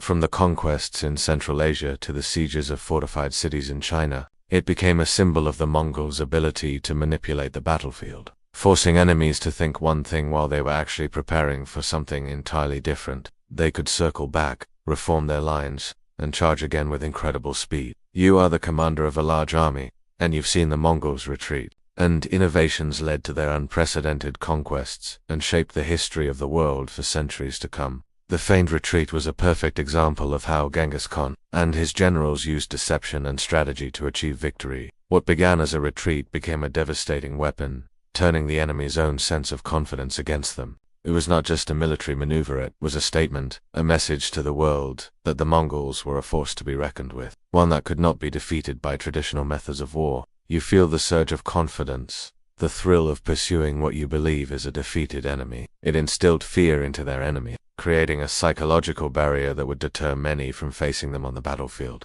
The Mongols didn't just conquer through brute force, they conquered through intelligence, precision, and psychological manipulation. And it was this blend of military brilliance and psychological warfare that allowed them to build the largest contiguous empire in world history, forever changing the course of history. You issue orders to press the attack, but as your soldiers surge forward, you fail to realize that you have been caught in the Mongols' web. The battlefield is no longer in your control. The Mongols, now behind you, strike from the flanks, and before you know it, your army is disintegrating under the precision of their assault. Their horses were specially bred for endurance, capable of covering vast distances in short periods of time without tiring, which made this tactic even more effective. The Mongols could feign retreat, disappear into the landscape, and then return with the force of a full, well-coordinated strike. The speed at which they could regroup and strike back, often within moments, left the enemy scrambling, unsure of where the next blow would come from. What was once a calculated pursuit now turns into an ambush. Then, as the battle reaches its peak, something unexpected happens. The Mongols begin to retreat. The Mongol cavalry's speed and discipline are their greatest weapons. They can retreat at full speed without breaking formation, and just as quickly, they can strike back with deadly force. The enemy is trapped in a chaos of confusion, disarray, and fear. Soldiers who were confident moments before are now overwhelmed by the brutal efficiency of the Mongol cavalry. At first it seems like a disorganized pullback, their lines faltering and their warriors appearing to break away in fear. However, at a precise moment, the Mongols execute a carefully planned pivot. The warriors, who had seemingly fled, now turn and regroup. The disciplined Mongol cavalry, which had been retreating in full view of the enemy, circles back with terrifying speed, reformed and ready to strike. The cavalry's rapid maneuvering traps the enemy forces, leaving them vulnerable on multiple fronts. The sound of retreating hooves echoes through the air, and the Mongols' once formidable formation begins to dissolve into seeming chaos. The brilliance of the feigned retreat lay in its simplicity and its devastating effectiveness, employing deception, misdirection, and timing to turn the tide of the battle in the Mongols' favor. Imagine you are standing on a vast, open battlefield, the sun beating down, as your cavalry lines clash with the Mongol forces. To the enemy, this is an opportunity. Victory is in sight. The retreat is a sign of weakness, perhaps even collapse. But the Mongols are not retreating, they are luring their opponents into a deadly trap. As the enemy presses forward, eager for the final blow, the Mongols continued to feign disarray, giving the impression that their lines are in full flight. The Mongols, now having regained their composure, launch a devastating. The psychological impact on the enemy is immense. Their pursuit had seemed like an inevitable triumph, but it swiftly transforms into panic as they realize they have been out. This tactic relied on the Mongols' deep understanding of human nature, particularly the desire for victory and the natural tendency to overestimate one's advantage when the enemy appears to retreat. The feigned retreat was also a tactic that took full advantage of Mongol cavalry's mobility. This strategy was not a one-time gimmick but a hallmark of Mongol military doctrine. Imagine, for a moment, the tension on the battlefield. The Mongols' ability to use psychological warfare, combined with their unrivaled tactics, made them one of the most feared armies in history. The success of the feigned retreat was more than just a tactical win, it helped build the Mongols' reputation. In the next segment, we will explore the broader impact of Mongol warfare, examining how these tactics. The Mongols were not just masters of battle tactics, they were experts in psychological warfare, a method of control that extended far beyond the fight itself. Genghis Khan and his generals understood that fear could be wielded as a weapon just as potent as any sword or bow. Their reputation for brutal conquests preceded them, and this fear was part of the Mongols' power before a battle even began. Many adversaries had already begun to buckle under the weight of the Mongols' notorious reputation. Cities and kingdoms would often surrender before the Mongols even reached their walls, terrified of the destruction they knew would follow if they did not comply. The Mongols were acutely aware of the power of morale, both their own and that of their enemy. For example, if they were up against an entrenched enemy force, the Mongols would sometimes make initial feints or indirect attacks, which allowed them to wear down the enemy's morale over time. The idea was to make the enemy doubt their own ability to win. When they began to falter, the Mongols would step up their attacks, knowing that fear had already begun its work. Often, the mere threat of Mongol invasion was enough to lead to the surrender of cities. It wasn't just about defeating an army, it was about maintaining an aura of invincibility. Fear was not just an incidental result of their campaigns, it was woven into the very fabric of their military operations. Genghis Khan and his generals understood that the battlefield was not only physical but also mental. The Mongols built an empire not just through physical force but by shaping how the world viewed them as a force so overwhelming. The psychological advantage was compounded by the fear of the unknown. How did their invasions change the world in ways that extended far beyond the battlefield? How did the Mongol conquests shape the legacy of their empire in the long term? Their use of psychological warfare was an early example of how military tactics could be paired with psychological manipulation to achieve greater power. It served as an inspiration for military strategies throughout history, particularly in times of total war, where the psychological effect of an invasion could be just as effective as the physical destruction of an enemy. Their enemies could never predict when or where the Mongols would strike. Mongol tactics were unpredictable, and their forces were capable of vast, rapid movements across the landscape. This sense of unpredictability added another layer to the fear-mongering strategy, keeping enemies on edge and unable to mount an effective defense. So unstoppable that even the most powerful kingdoms and empires could only tremble in fear at the thought of a Mongol invasion. Entire armies would abandon their positions, and cities would open their gates to the Mongols, hoping that submission would spare them the brutal consequences of resistance.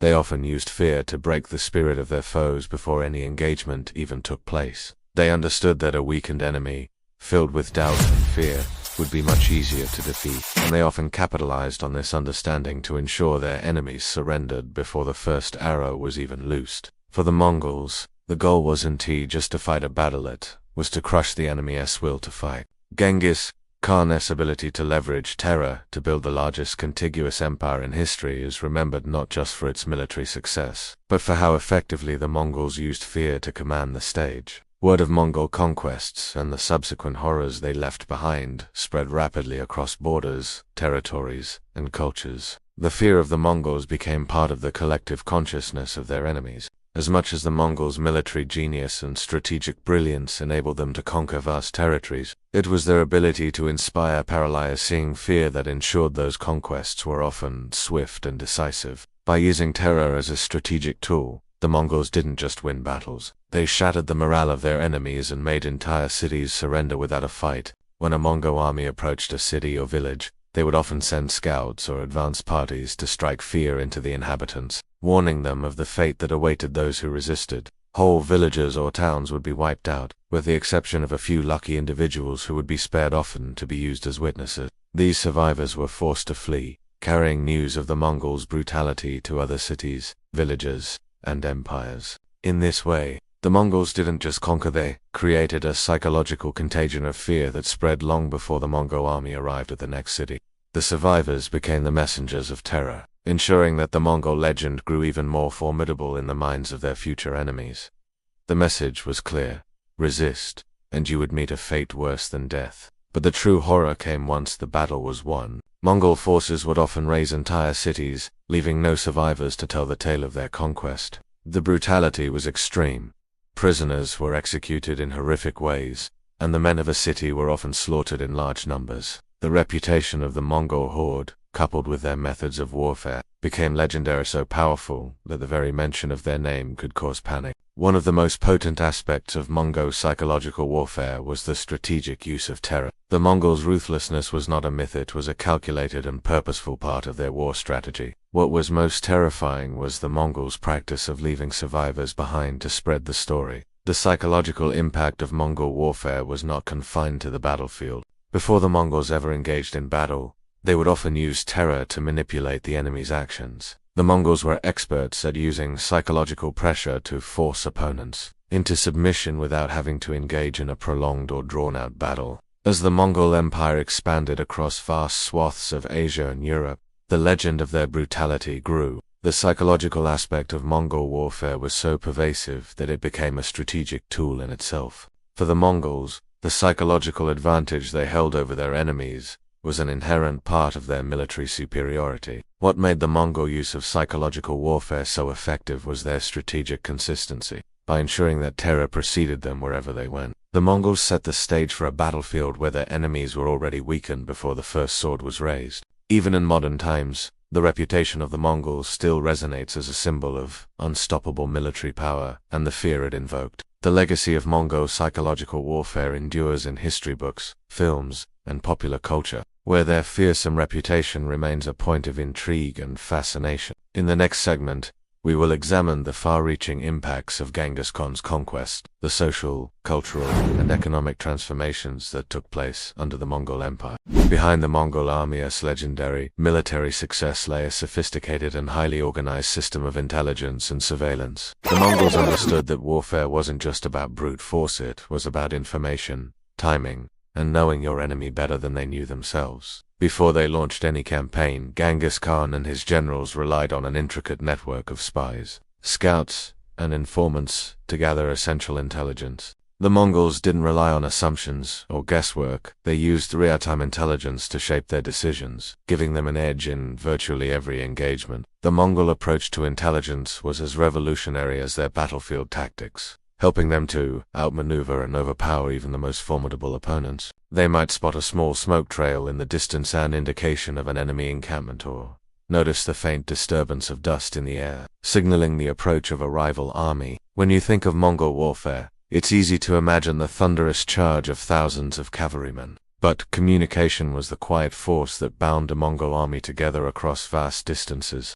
They used a variety of methods to maintain coordination, including smoke, signals, flags, and drums, which were essential in their highly mobile campaign. This information was invaluable, and the Mongols used it to anticipate the enemy's movements and gain the upper hand before the battle even began. The Mongol army was often divided into several smaller units, each tasked with a specific objective. This synchronization made Mongol cavalry charges more effective, and their feigned retreats even more devastating. By using real-time intelligence, innovative communication, and surveillance, the Mongols were able to execute complex maneuvers that left their opponents struggling to keep up. Knowing how to manipulate fear, doubt, and the enemy's perception of their own strength, the Mongols could create an advantage that was sometimes more powerful than any army. They understood that war was not just fought with weapons, it was fought with the mind, and they used their intelligence system to outthink and outfight their opponents. As we shift from their military brilliance to their cultural and economic contributions, we will see how the Mongol conquests not only reshaped the map of the world,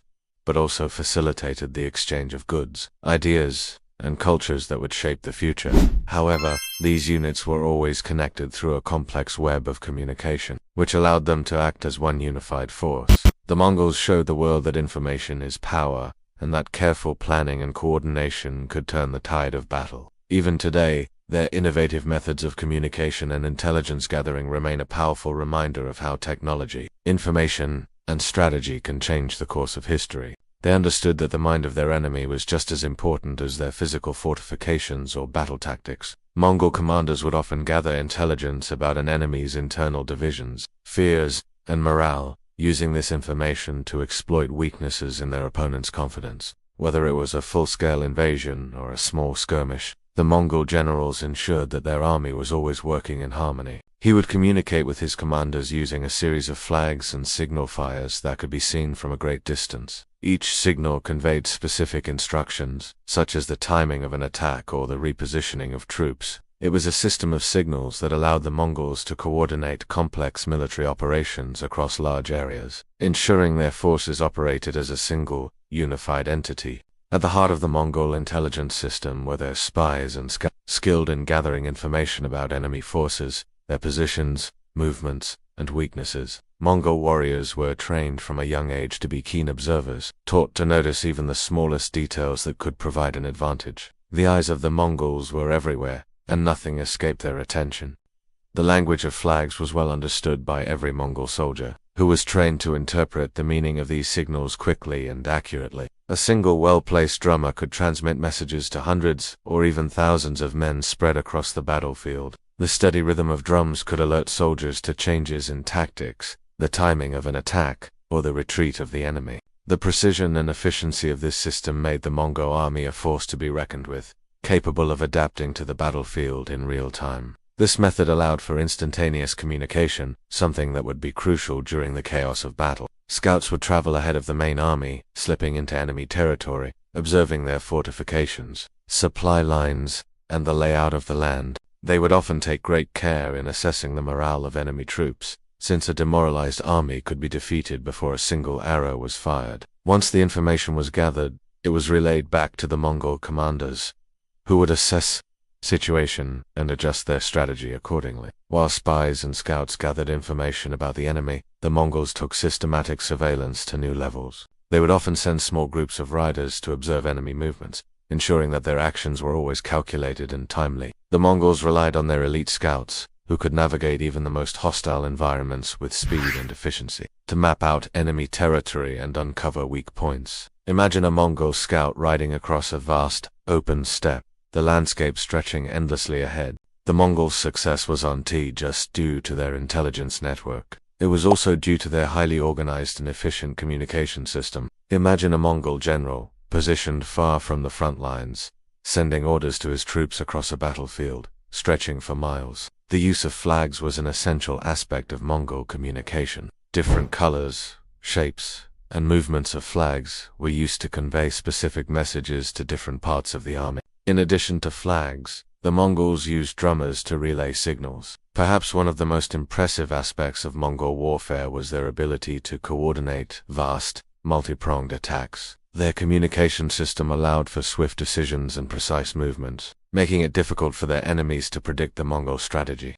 In addition to gathering intelligence about enemy movements and military positions, the Mongols also used psychological intelligence as part of their strategy. This focus on psychological warfare allowed the Mongols to break the will of their enemies before a battle even began. The Mongol approach to intelligence and surveillance would go on to influence military strategies for centuries. In the next segment, we will explore the lasting legacy of Genghis Khan and the Mongol Empire.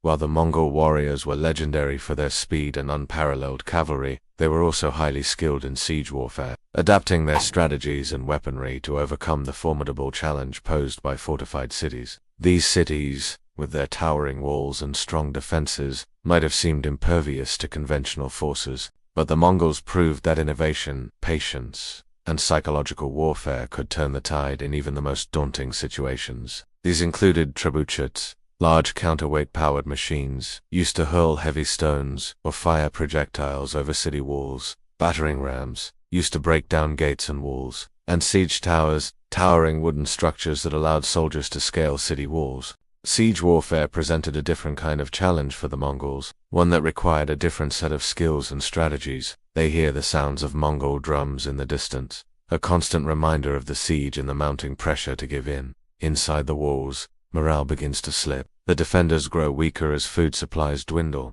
and desperation sets in. By forcing cities to give up without a fight, the Mongols saved valuable time and resources, allowing them to move on quickly to their next target. The battering ram, a large, heavy log suspended from a frame and used to pound against gates or walls, was an essential part of their siege arsenal. The Mongols were famous for their mobile armies, relying on the speed of their cavalry to strike quickly and decisively. They would often send small groups of captured soldiers to other nearby cities with stories of the Mongols. Wrath stories designed to spread fear and break the morale of anyone considering standing against them. After weeks of blockade, starvation, and terror, the defenders were often left with no choice but to surrender or face an overwhelming onslaught. The Mongols knew how to weaken their enemies' resolve before they even began fighting in earnest. But they also taught future generations the importance of logistics, patience, and psychological strategy in warfare. The Mongols didn't just conquer, they instilled fear that would echo across the centuries. Mongol soldiers would swing the ram repeatedly, each strike shaking the gates, weakening them bit by bit until they eventually gave way. The brutality of their conquests was well known, and this reputation, built on sheer terror, made future sieges far easier. Other cities, hearing of the Mongols' swift and brutal victories, often chose to submit without a fight, knowing the fate that awaited those who resisted. The force of the battering ram was so powerful that even the most fortified gates couldn't withstand it for long. However, when faced with well-fortified cities, they had to adapt. We will discuss the cultural and economic exchange fostered by the Mongols, and how their empire helped bridge the gap between the East and the West, facilitating the flow of ideas, goods, and technologies that would shape the future. The tower rises, nearly as tall as a city's walls, and inside, the Mongol soldiers prepare to make their climb. Meanwhile, trebuchets roar to life, hurling massive stones over the city's fortifications with terrifying precision. The defending forces,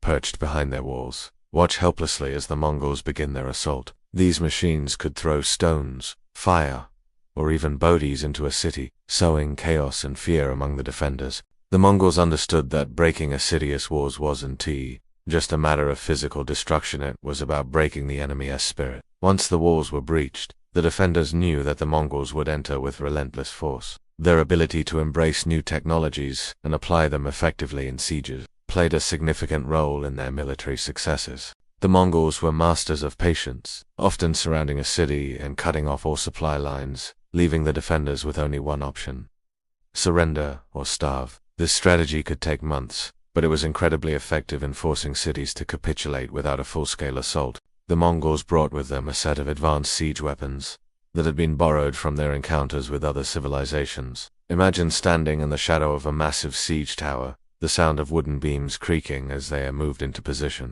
What set the Mongols apart from other forces during sieges was not just their technical skill, but their ability to use psychological warfare to break the will of their enemies. Imagine the scene. From within the besieged city, the citizens are trapped, unable to get food or fresh water.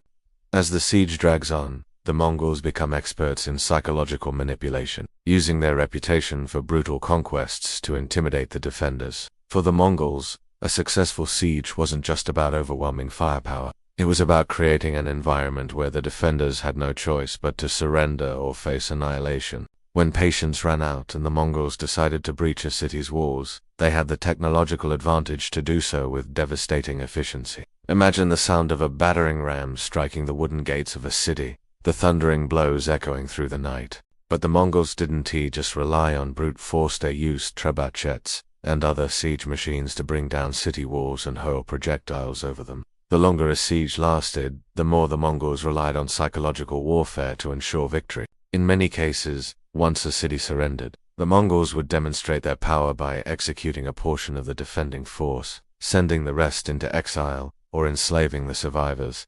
Mongol sieges left a profound legacy. Not only did they reshape the geopolitical landscape, as we transition into the next segment, we will explore how the Mongol Empire's legacy extended beyond its military conquests.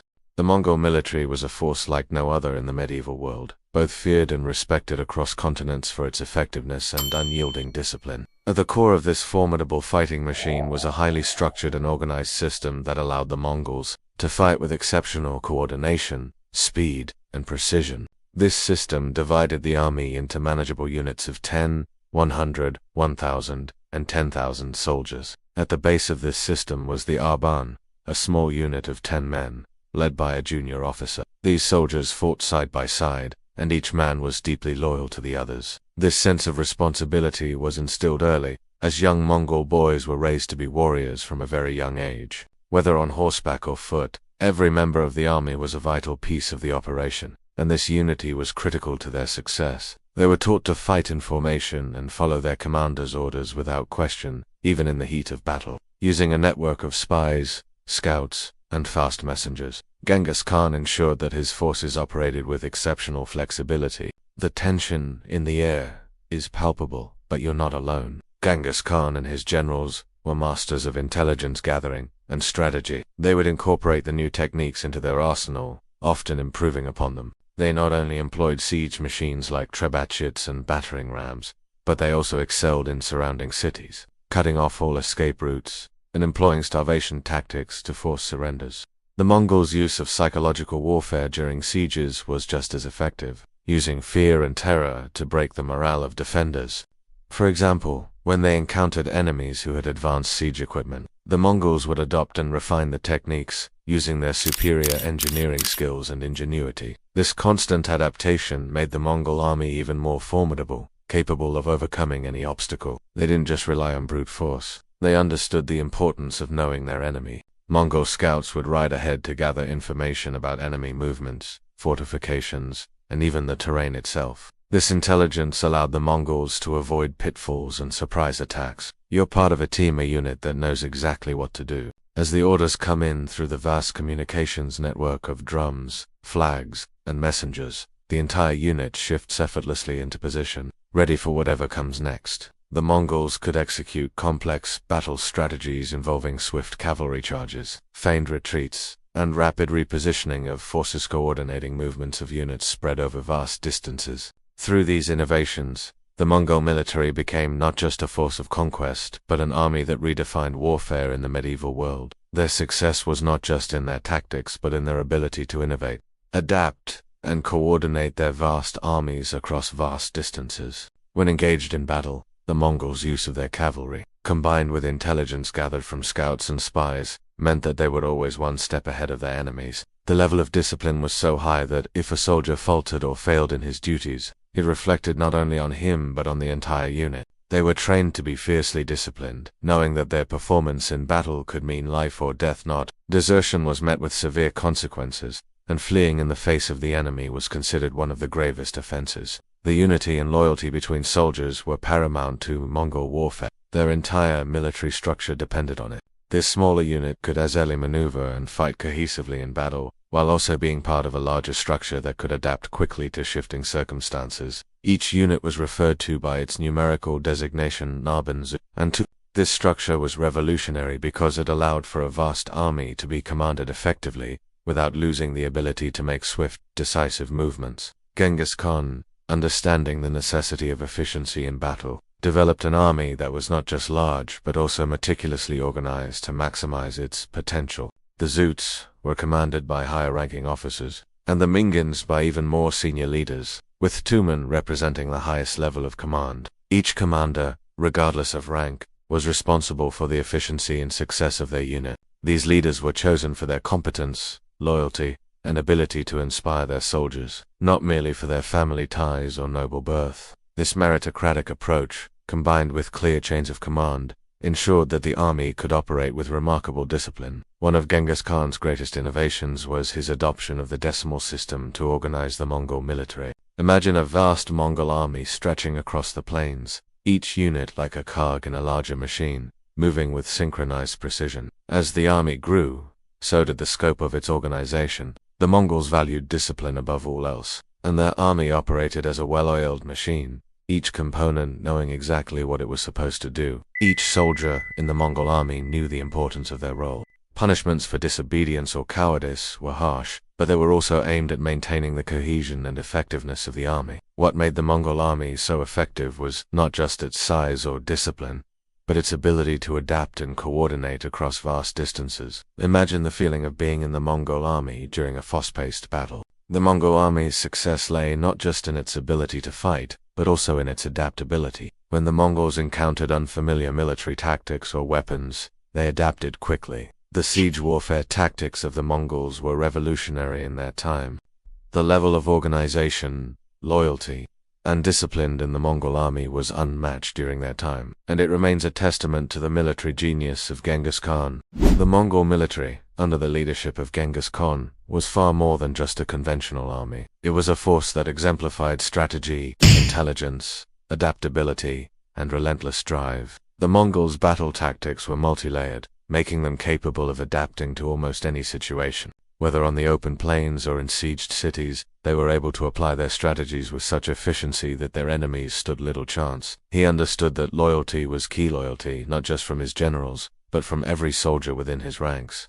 They understood the importance of psychological warfare, instilling fear in their enemies was just as effective as any weapon on the battlefield. This was not an empire built solely on brute strength. It was one forged through careful planning, strategic insight, and an unwavering resolve. The mere reputation of Mongol cruelty and efficiency often caused cities and armies to surrender without a fight. As we transition to the next segment, we will examine the enduring legacy of the Mongol Empire. Despite their eventual fragmentation, the influence of the Mongols continues to reverberate throughout history, particularly in how they shaped the global economy, trade routes, and the movement of cultures across continents. Their legacy is still felt in modern geopolitics, military strategies, and global interactions. By creating a perception of invincibility, the Mongols made their opponent's defeat almost inevitable before the battle had even begun. His leadership style, built on meritocracy, promoted discipline, but it also fostered respect among his soldiers. It was a system where everyone had a role, and failure was not an option. These bonds of loyalty and respect were not just for the sake of battle. They were integral to the unity that kept the Mongol forces moving forward and conquering new lands. Genghis Khan's tactics were grounded in precise timing, coordination, and an almost unparalleled understanding of warfare. Every battle fought by the Mongols was an opportunity to refine their methods and test new approaches to warfare. The Mongol warriors weren't just fearless in battle. They were capable of thinking ahead, outwitting their opponents, and employing techniques that were revolutionary for their time. The use of scouts, spies, and intricate communication systems allowed his forces to remain one step ahead of their enemies, often catching them by surprise. While their enemies might have relied on traditional battle formations and slow-moving units, the Mongols utilized their superior mobility to conduct swift and decisive attacks. The famed feigned retreat became one of the Mongols' most notorious and effective tactics, which, when coupled with their intelligence networks, often left their enemies in disarray. Their success wasn't solely based on physical strength, but on their ability to combine multiple factors: speed, psychological warfare, and innovation into a cohesive and devastating military machine. Through Genghis Khan's leadership, the Mongol army was transformed into a near-perfect force, adapted to conquer diverse territories and overcome formidable adversaries. Beyond just the battlefield, Genghis Khan's influence extended to his army's strategic approach to intelligence and espionage. Genghis Khan's ability to unite and command a vast and diverse empire was another testament to his military genius. At the same time, Genghis Khan and his army were far from one-dimensional in their approach to warfare. The Mongol army's ability to maintain such control over vast regions and communicate across distances also laid the foundation for one of history's largest empires. In the end, the legacy of the Mongol military was not just about conquests or the territories they claimed. It was about the sheer efficiency and innovation they brought to the art of warfare.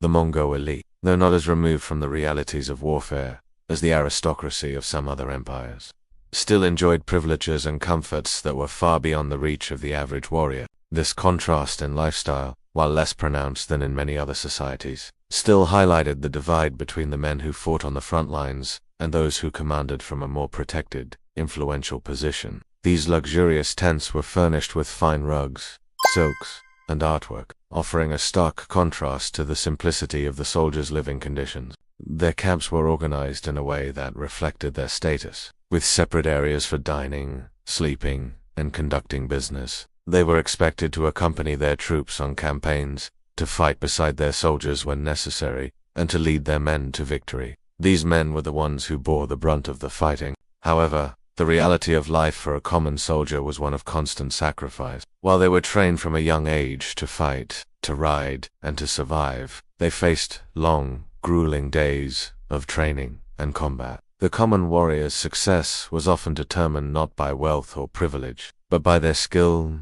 loyalty, and ability to endure hardship. While power, privilege, and luxury were central to the elite's existence, the soldiers' lives were defined by the sweat and blood they poured into the empire's expansion. Despite their differing lifestyles, both groups shared a deep sense of duty and loyalty to Genghis Khan and the Mongol Empire. The survival and success of the empire relied on the balance between these two groups. The powerful elite and the fierce, loyal warriors working together to build the largest contiguous empire in history. Their lives were defined by long marches, relentless training, and the constant anticipation of battle. The bond between soldiers was forged in battle, and this unity allowed the Mongol army to operate with remarkable cohesion, even in the most chaotic of situations. They enjoyed luxuries and wealth, but they were also expected to lead by example, proving their worth through strategic brilliance and military success. The soldiers, while they may have longed for the comforts of the elite, knew that their role in the empire was just as important. Their lives were defined by loyalty, sacrifice, and courage, values that were instilled in them from a young age. Despite their grueling existence, the soldiers were bound by loyalty to their leaders and a shared vision of the empire's expansion. They endured the hardships of war in a way that the elite rarely did. Their existence was a stark contrast to that of the high-ranking officers who, while not immune to the dangers of battle, were afforded more comfort, protection, and respite during campaigns. Yet, they did so from positions of relative safety, surrounded by their personal guards and the resources of the empire.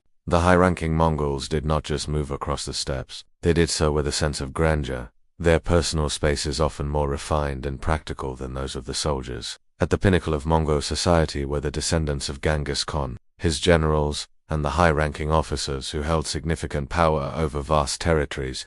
The Mongol elite's status was a direct reflection of their loyalty to Genghis Khan and their ability to lead. They were expected to be just as formidable as the soldiers under their command. They were not only fighters but also administrators, diplomats, and governors. Many Mongol leaders were charged with overseeing vast portions of the empire, managing the resources, trade, and governance of the regions they controlled. These men and women, who were largely responsible for the administration and military strategies of the empire, lived with comforts such as lavish yurts and access to luxury goods. Unlike the common soldiers, who slept in makeshift shelters on campaign, the elite could afford fine clothing, elaborate feasts, and even rare commodities brought in from the farthest reaches of the empire. The elite's homes, although often mobile since the Mongols were a nomadic people, were far from the rough, unadorned yurts of their soldiers. But this lifestyle was not just about wealth or comfort, it was deeply tied to power. Despite their relative comfort, the Mongol elite did not live in complete isolation from the demands of the military. In contrast, the common soldier, the backbone of the Mongol army, lived a much harsher existence. Mongol soldiers lived in a system of strict discipline, with a merit-based structure that allowed them to rise through the ranks based on their achievements. The sense of brotherhood among the soldiers was paramount. For the Mongol elite, their lives were marked by a sense of duty to the empire they helped to build. This stark contrast between the elite and the soldiers reveals much about Mongol society.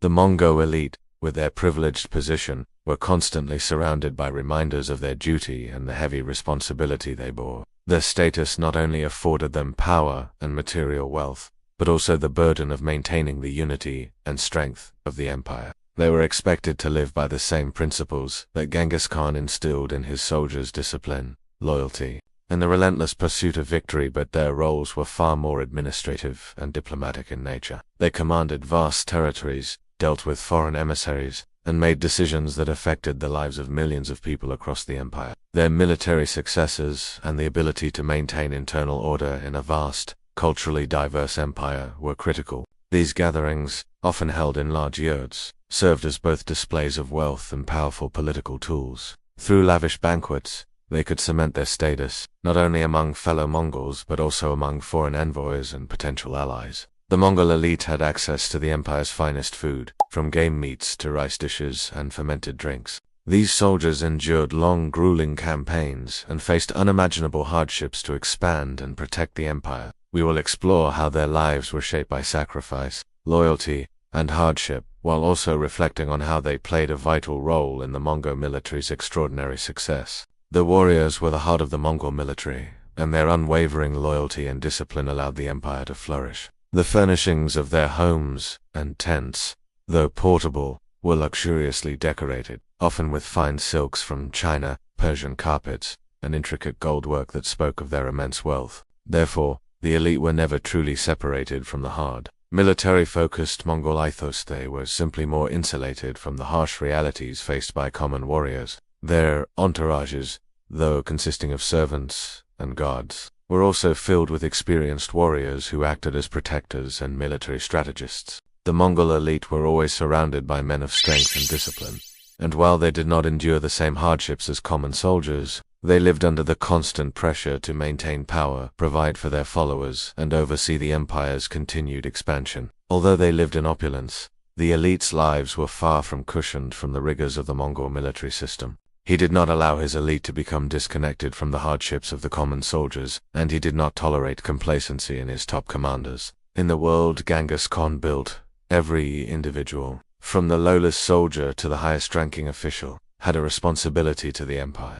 The Mongol elite had the power to enjoy luxury and privilege, but they also lived with the understanding that their wealth and power were contingent on the success of the empire they helped to build. As leaders, they were often required to participate in campaigns, either directly or through commanding generals under their watch. He demanded that those at the top be as fierce and relentless as the warriors below. Family honor was paramount, and a failure in leadership reflected not just poorly on an individual, but on their entire family and bloodline. A leader who failed to protect or expand the empire risked disgrace, losing not just personal power but their family's standing. While this created an environment of constant competition among the Mongol elite, it also ensured that those in power were not complacent. They constantly strove to prove their worth to the empire, knowing that without their contributions, the empire's foundation would crumble. For example, even though a high-ranking officer might lead a military campaign from the rear, they were still expected to make decisions with the same ruthlessness and efficiency as the lowest soldier. This was a leadership built on merit and demonstrated strength, not just inherited wealth or status. The elite's wealth and power were therefore both a privilege and a constant reminder of the standards they had to uphold. Their luxurious lives, filled with fine silks, gold, and rare goods, stood in stark contrast to the rugged lives of the soldiers who fought on the front lines. These elite individuals could move freely through the empire, but they were always conscious that their power could be taken away at any moment by the very forces they controlled. The Mongol elite's lives were intertwined with Genghis Khan's vision for the empire. This system of responsibility was not unique to the military or governance, but was embedded in the social expectations of Mongol culture. Despite the luxury in which they lived, the Mongol elite knew that their role was tied to survival and dominance. Mongol elites participated in lavish ceremonies and feasts, celebrating victories, alliances, and the loyalty of their subordinates. However, this luxury was always tied to the realities of the Mongol warrior's life. At the heart of the Mongol elite's way of life was Genghis Khan's insistence on unity. In the next segment, we will contrast the lives of the Mongol elite with the common soldiers, the backbone of the Mongol Empire. The common Mongol warrior's existence was a relentless cycle of struggle and discipline, focused on one singular goal: victory. Life on the steppes was unforgiving, and the challenges that these warriors faced were compounded by the physical and mental hardships of their campaigns. They were constantly on the move, enduring harsh weather conditions. From the searing heat of summer to the biting cold of winter, the bitter wind stings your face as you sit atop your horse, your fingers numb from gripping the reins, the bowstring cutting into your hands as you practice firing arrows on the move. Each shot must be precise, each maneuver executed with precision and control.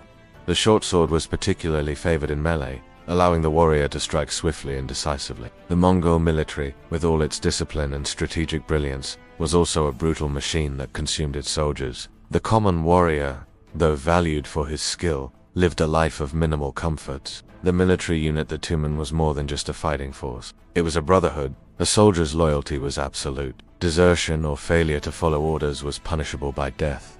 The strict codes of conduct ensured that each warrior understood their place and their responsibility. They were not just fighting for their survival, they were fighting for the empire. For Genghis Khan's dream of a unified world, each soldier knew that their survival depended on the strength and cohesion of their unit. The meritocracy of the Mongol army meant that anyone, regardless of birth, could rise through the ranks based on their ability and achievements. This was a crucial aspect of the Mongol military system, for it meant that the most capable warriors, regardless of their social background, could be promoted to higher positions. This created a sense of equality within the military ranks, even if, in practice, the elites held more power. The Mongol military was built on mutual trust, and this deep bond between comrades in arms made the Mongols a nearly invincible force. While the common warriors fought and endured on the front lines, these leaders sat at the heart of the empire's political and military strategy, steering the Mongol Empire towards unprecedented conquests. Their lives, marked by power, influence, and responsibility, contrast sharply with the lives of the soldiers they commanded, offering a deeper understanding of the Mongol military machine and the world that Genghis Khan built. They fought not just for Genghis Khan or for personal glory, but for each other. They did not bask in luxury. Their rewards were few and far between. While the elite Mongols lived in grand tents and palaces, with access to luxuries and riches, the common soldiers were often left in makeshift encampments, battling the elements and the constant pressure of the Mongol expansion. They wore simple clothing, made of durable but basic materials, and carried with them the same armor and weapons, day after day. The relentless pace of conquest meant that warriors were often on the move for months, sometimes years, at a time. They lived in the field, their camps set up and dismantled as quickly as their campaigns were waged. The food they ate was simple lofen, dried meat, grain, and water. The constant movement meant that they had little opportunity to rest, and many warriors faced exhaustion, hunger, and illness during their campaigns. This was a weapon of precision, designed for efficiency rather than brute force. In battle, the Mongol warrior had to be adaptable, able to switch from ranged combat to close quarters fighting with ease.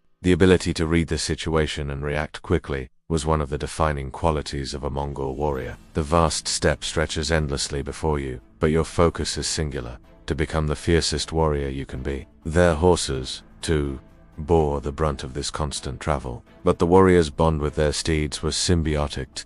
They relied on their horses as much as the horses relied on them. The rhythmic thudding of hooves was a constant in their lives, the sound echoing across the vast, empty expanse of the Mongol steppes. As they rode in formation for miles, training began at an early age. From the age of 4, Mongol children were taught to ride. The strong bond between horse and rider formed through hours spent in the saddle. At the same time, their young minds were shaped by lessons in survival, the harsh conditions of the steppes ingrained in them. Mongol archers were known for their unparalleled accuracy, able to shoot arrows while riding at full speed, their aim never wavering even in the heat of battle. The power of the bow, combined with the agility of the rider, made the Mongol cavalry a fearsome force. Each warrior carried multiple arrows, designed for different purposes, some tipped with sharp steel for piercing armor, others meant to set fire to enemy structures or formations. They were trained not only in physical combat, but also in the mental discipline required to withstand the horrors of war. Young warriors were taught to endure pain and fatigue, to overcome fear and doubt, and to sacrifice personal desires for the greater good of their comrades and empire. Imagine yourself as one of these young warriors. The Mongol warrior's weapon of choice was the boe, crafted for maximum effectiveness during rapid, moving combat. But despite their reputation as master archers, Mongol warriors also wielded swords, axes, and spears in close combat. However, even the fiercest warriors could not escape the harsh realities of war. Life in the Mongol military was not for the faint-hearted. Yet, despite the hardships, the loyalty of the Mongol warrior remained unshaken. The discipline of the Mongol warriors was reflected in their ability to endure, to sacrifice, and to fight with an unwavering focus. But the common warrior was also given the chance to rise. As we shift our focus to the next segment, we will explore the lives of the Mongol leaders and generals, the sons of Genghis Khan, and the men who helped shape the empire's destiny. The relationship between the Mongol elite and the common warrior was more than just a hierarchical structure. It was a reflection of the very core values that defined the Mongol Empire. At its heart, the empire was built on loyalty, discipline, and unity, where even the most powerful leaders understood that their success was inextricably tied to the strength and sacrifice of the warriors who fought for them. But while the bond of loyalty and brotherhood held the Mongol army together, the lives of the elite and the common soldiers were shaped by very different realities. Genghis Khan's vision was not one of indolence or complacency, and he made sure that those in power upheld the same values of loyalty, courage, and honor that were expected of the common warrior. Theirs was a life of relentless training, sacrifice, and they lived in the field, their homes consisting of temporary tents known as yurts that could be packed up and moved at a moment's notice. Their food was often meager, consisting of dried meats, dairy products, and whatever they could forage during their travels. The Mongol army was more than just a collection of soldiers. It was a brotherhood. Warriors fought not only for their leader, but for their comrades, knowing that their survival depended on the unity of the group. This sense of camaraderie was particularly evident in the heat of battle, where Mongol soldiers fought with unwavering dedication, trusting their fellow warriors to have their backs. The bond of loyalty between a soldier and their fellow warriors was a powerful motivator, one that transcended the hardships of war and kept the Mongol military functioning as a cohesive and deadly force. Though their existence was marked by hardship, it was also one of loyalty and pride in serving the empire. The elite controlled vast resources and lived in a world of privilege, while the common warrior endured the sacrifices of battle and the harsh realities of life on the front lines. However, the success of the Mongol Empire relied on the delicate balance between these two groups. The elite could not afford to distance themselves from the warriors who fought for them, and the common warriors could not afford to be without the leadership and support of the elite. The Mongol military's success was rooted in this interdependence, where each individual played a crucial role in the empire's expansion.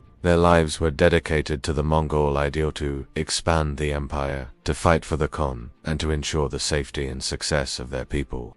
His ability to unite the Mongol tribes, to transform them into a unified force, and to lead them in their conquests was unparalleled. In the next segment, we will delve deeper into Genghis Khan's leadership style, examining how he built the foundation for the Mongol Empire's lasting legacy. From his strategic brilliance to his ability to inspire loyalty and discipline, Genghis Khan's leadership shaped the empire in ways that are still felt today.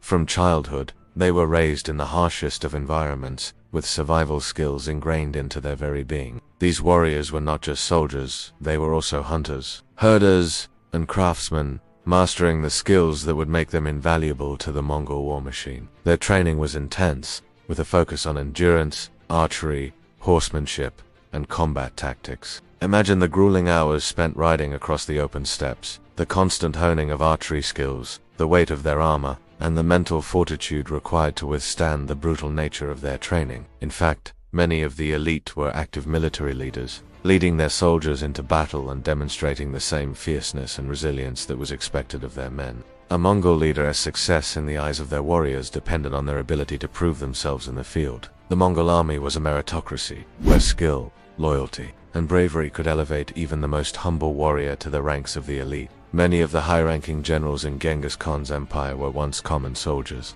promoted due to their exceptional abilities and dedication. The warrior's rise through the ranks was not just based on birthright or privilege.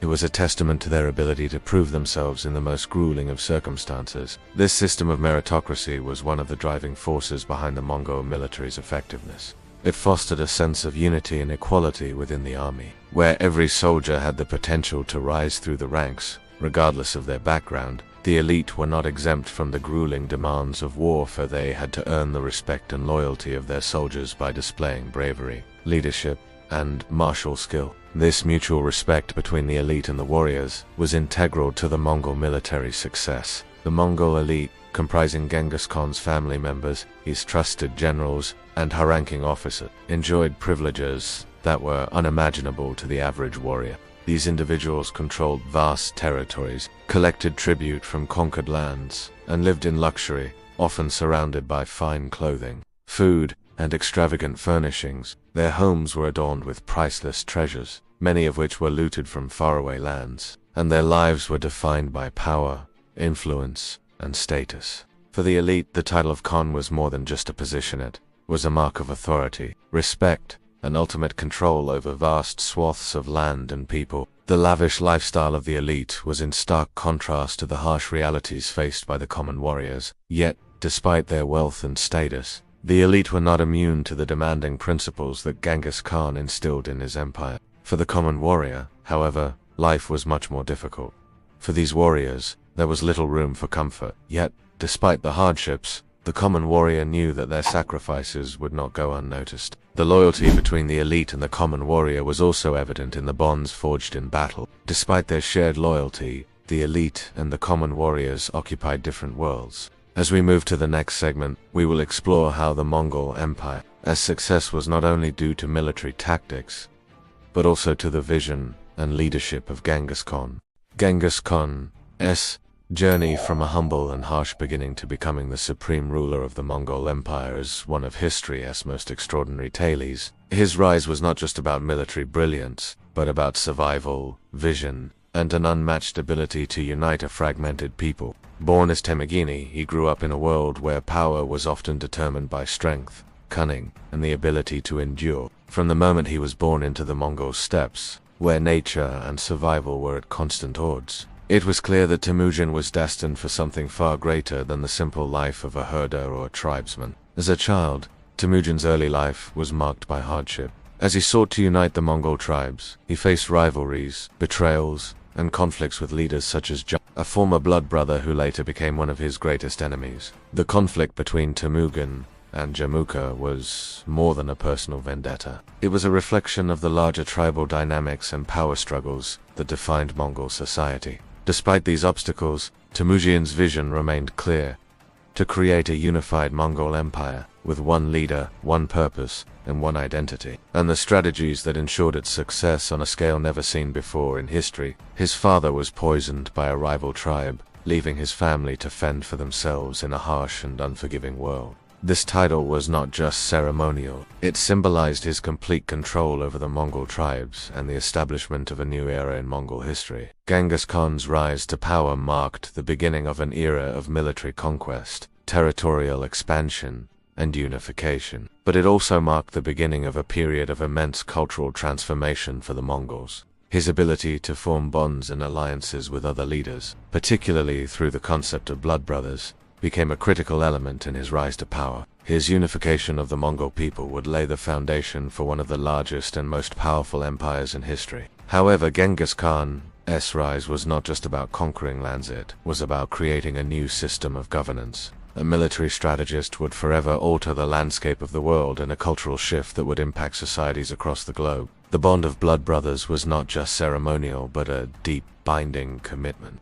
And military brilliance not only shaped the future of the Mongol Empire, but also left an indelible mark on world history. His conquests redefined the very concept of empire, and the Mongol Empire's influence would resonate for centuries after his death. In the following segment, we will explore how Genghis Khan's military innovations, strategic genius, and ruthless leadership transformed the Mongols into an unstoppable force, leaving a legacy that continues to captivate and inspire people to this day. In Mongol culture, loyalty and camaraderie were paramount, and through these alliances Temujin secured a growing following. His early battles were marked by personal sacrifice and leadership, leading to victories over adversaries that helped solidify his reputation as a formidable and honorable leader. Betrayed by their own people, Temujin and his family were left to starve, and for years they lived in near isolation, surrounded by dangers from both nature and man. However, it was these early trials that shaped Temujin's relentless ambition and hardened his spirit.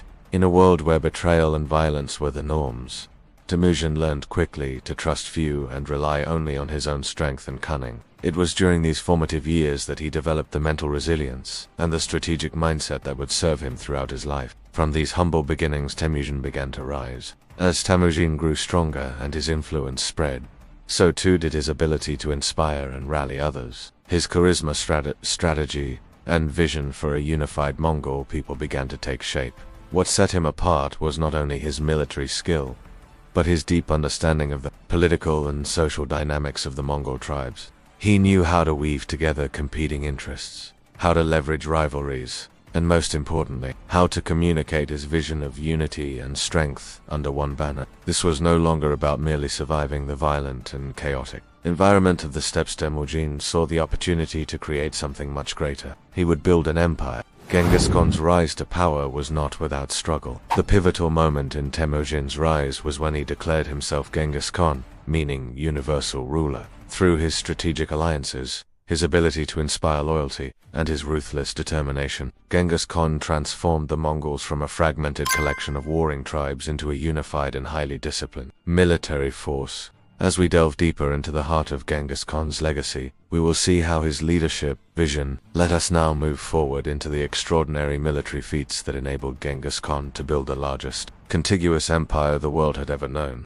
As we continue, the focus shifts to the Mongol military's incredible speed, discipline, and adaptability characteristics that allowed Genghis Khan and his successors to rapidly expand their empire. Genghis Khan's strategic brilliance wasn't limited to his ability to rally the Mongol tribes. It was reflected in every aspect of his military campaigns. His army was designed for maximum efficiency and lethal effectiveness, with an emphasis on speed, precision, and surprise. The Mongol military's strength lay in its highly organized structure. Genghis Khan's introduction of the decimal system divided his army into units of 10, 100, 1,000, and 10,000 men. They were also masters of psychological warfare, using fear as a weapon to break their enemies before a single arrow was even shot. Imagine yourself in battle.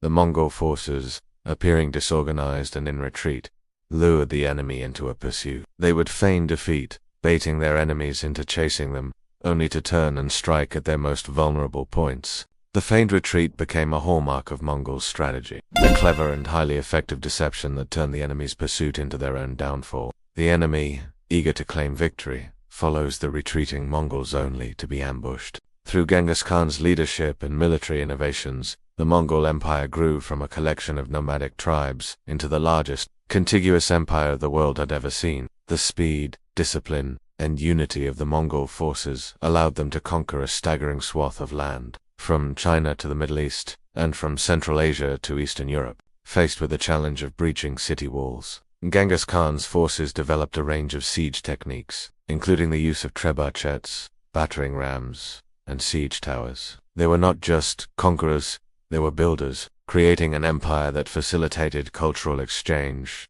trade, and communication across continents. While the elite lived in comfort and luxury, the soldiers endured hardships and sacrifice. This stark contrast reveals much about the Mongol Empire's internal structure and the relationship between those who led and those who fought. Through their conquests, they helped to establish the Silk Road as a major trade route, linking the East and West in ways that had never been seen before. These weapons allowed the Mongols to break through even the most formidable fortifications. As the enemy closes in, Mongol forces turn back around, regroup, and overwhelm them from all sides. This tactic, combined with the speed and precision of Mongol cavalry, left many enemies in chaos, unsure of where to strike next. The Mongols developed a reputation for brutality, often wiping out entire populations or leaving survivors to spread the tale of their terror. Cities that resisted Mongol invasion would see their streets emptied, with the enemy often fleeing in terror at the thought of being overrun by the Mongols. This reputation alone caused many cities to surrender without a fight. Each unit had a leader who was directly accountable for the soldiers under their command. The Mongol cavalry, primarily consisting of light horse archers, was central to this success. Mongol archers were not just skilled marksmen, they were also able to shoot accurately while riding at full speed, a skill that gave them a tactical advantage over more traditional infantry. This ability to strike quickly and from a distance, then retreat and regroup, made it difficult for enemies to predict their movements. They understood that intelligence was just as important as physical might. They would often scout the enemy's defenses, identifying weaknesses before they launched an attack. Siege warfare, for the Mongols, was as much about psychological pressure as it was about military tactics. They would often surround a city, cutting off all supply lines, and wait for the defenders to grow weary before launching a full assault. When necessary, they would use psychological warfare during sieges, spreading fear among the defenders by making horrific examples of those who dared resist. This system not only streamlined communication but also made the Mongol army extraordinarily agile. No matter the size of the battlefield, the Mongols could move as a single, cohesive unit, attacking, retreating, and regrouping with devastating speed. Every soldier knew their place and role within the structure, creating a highly effective fighting force. Moreover, Genghis Khan's ability to command loyalty and maintain strict discipline within his army made it formidable. The Mongol soldiers, known for their tough physical conditioning and endurance, adhered to a strict code of conduct. Loyalty was of utmost importance, not just to their Khan but to each other as warriors. They fought for survival and honor, and this created an unbreakable bond among them. As we explore the realities of Mongol warfare, it becomes clear that this bond was a key component of their success. Genghis Khan's army was designed for rapid deployment and surprise, making them an unstoppable force across the vast lands they sought to conquer. But speed wasn't the only factor that made the Mongols so successful. One of the most effective tactics used by the Mongols was the feigned retreat, a strategy that exploited the enemy's overconfidence. The Mongols used feigned retreats to draw enemies into traps time and again. While the Mongols were known for their speed and cavalry tactics, they were also incredibly effective at siege warfare, a skill that allowed them to conquer heavily fortified cities. Yet the Mongols did not rely solely on brute force. The Mongol military's success was not just about defeating enemies, it was about unifying vast and diverse regions. What set the Mongols apart from other military forces was their ability to adapt to different environments and challenges. In the next segment, we will explore the contrasting lives of the Mongol elite and the common warriors who fought to expand and defend the empire.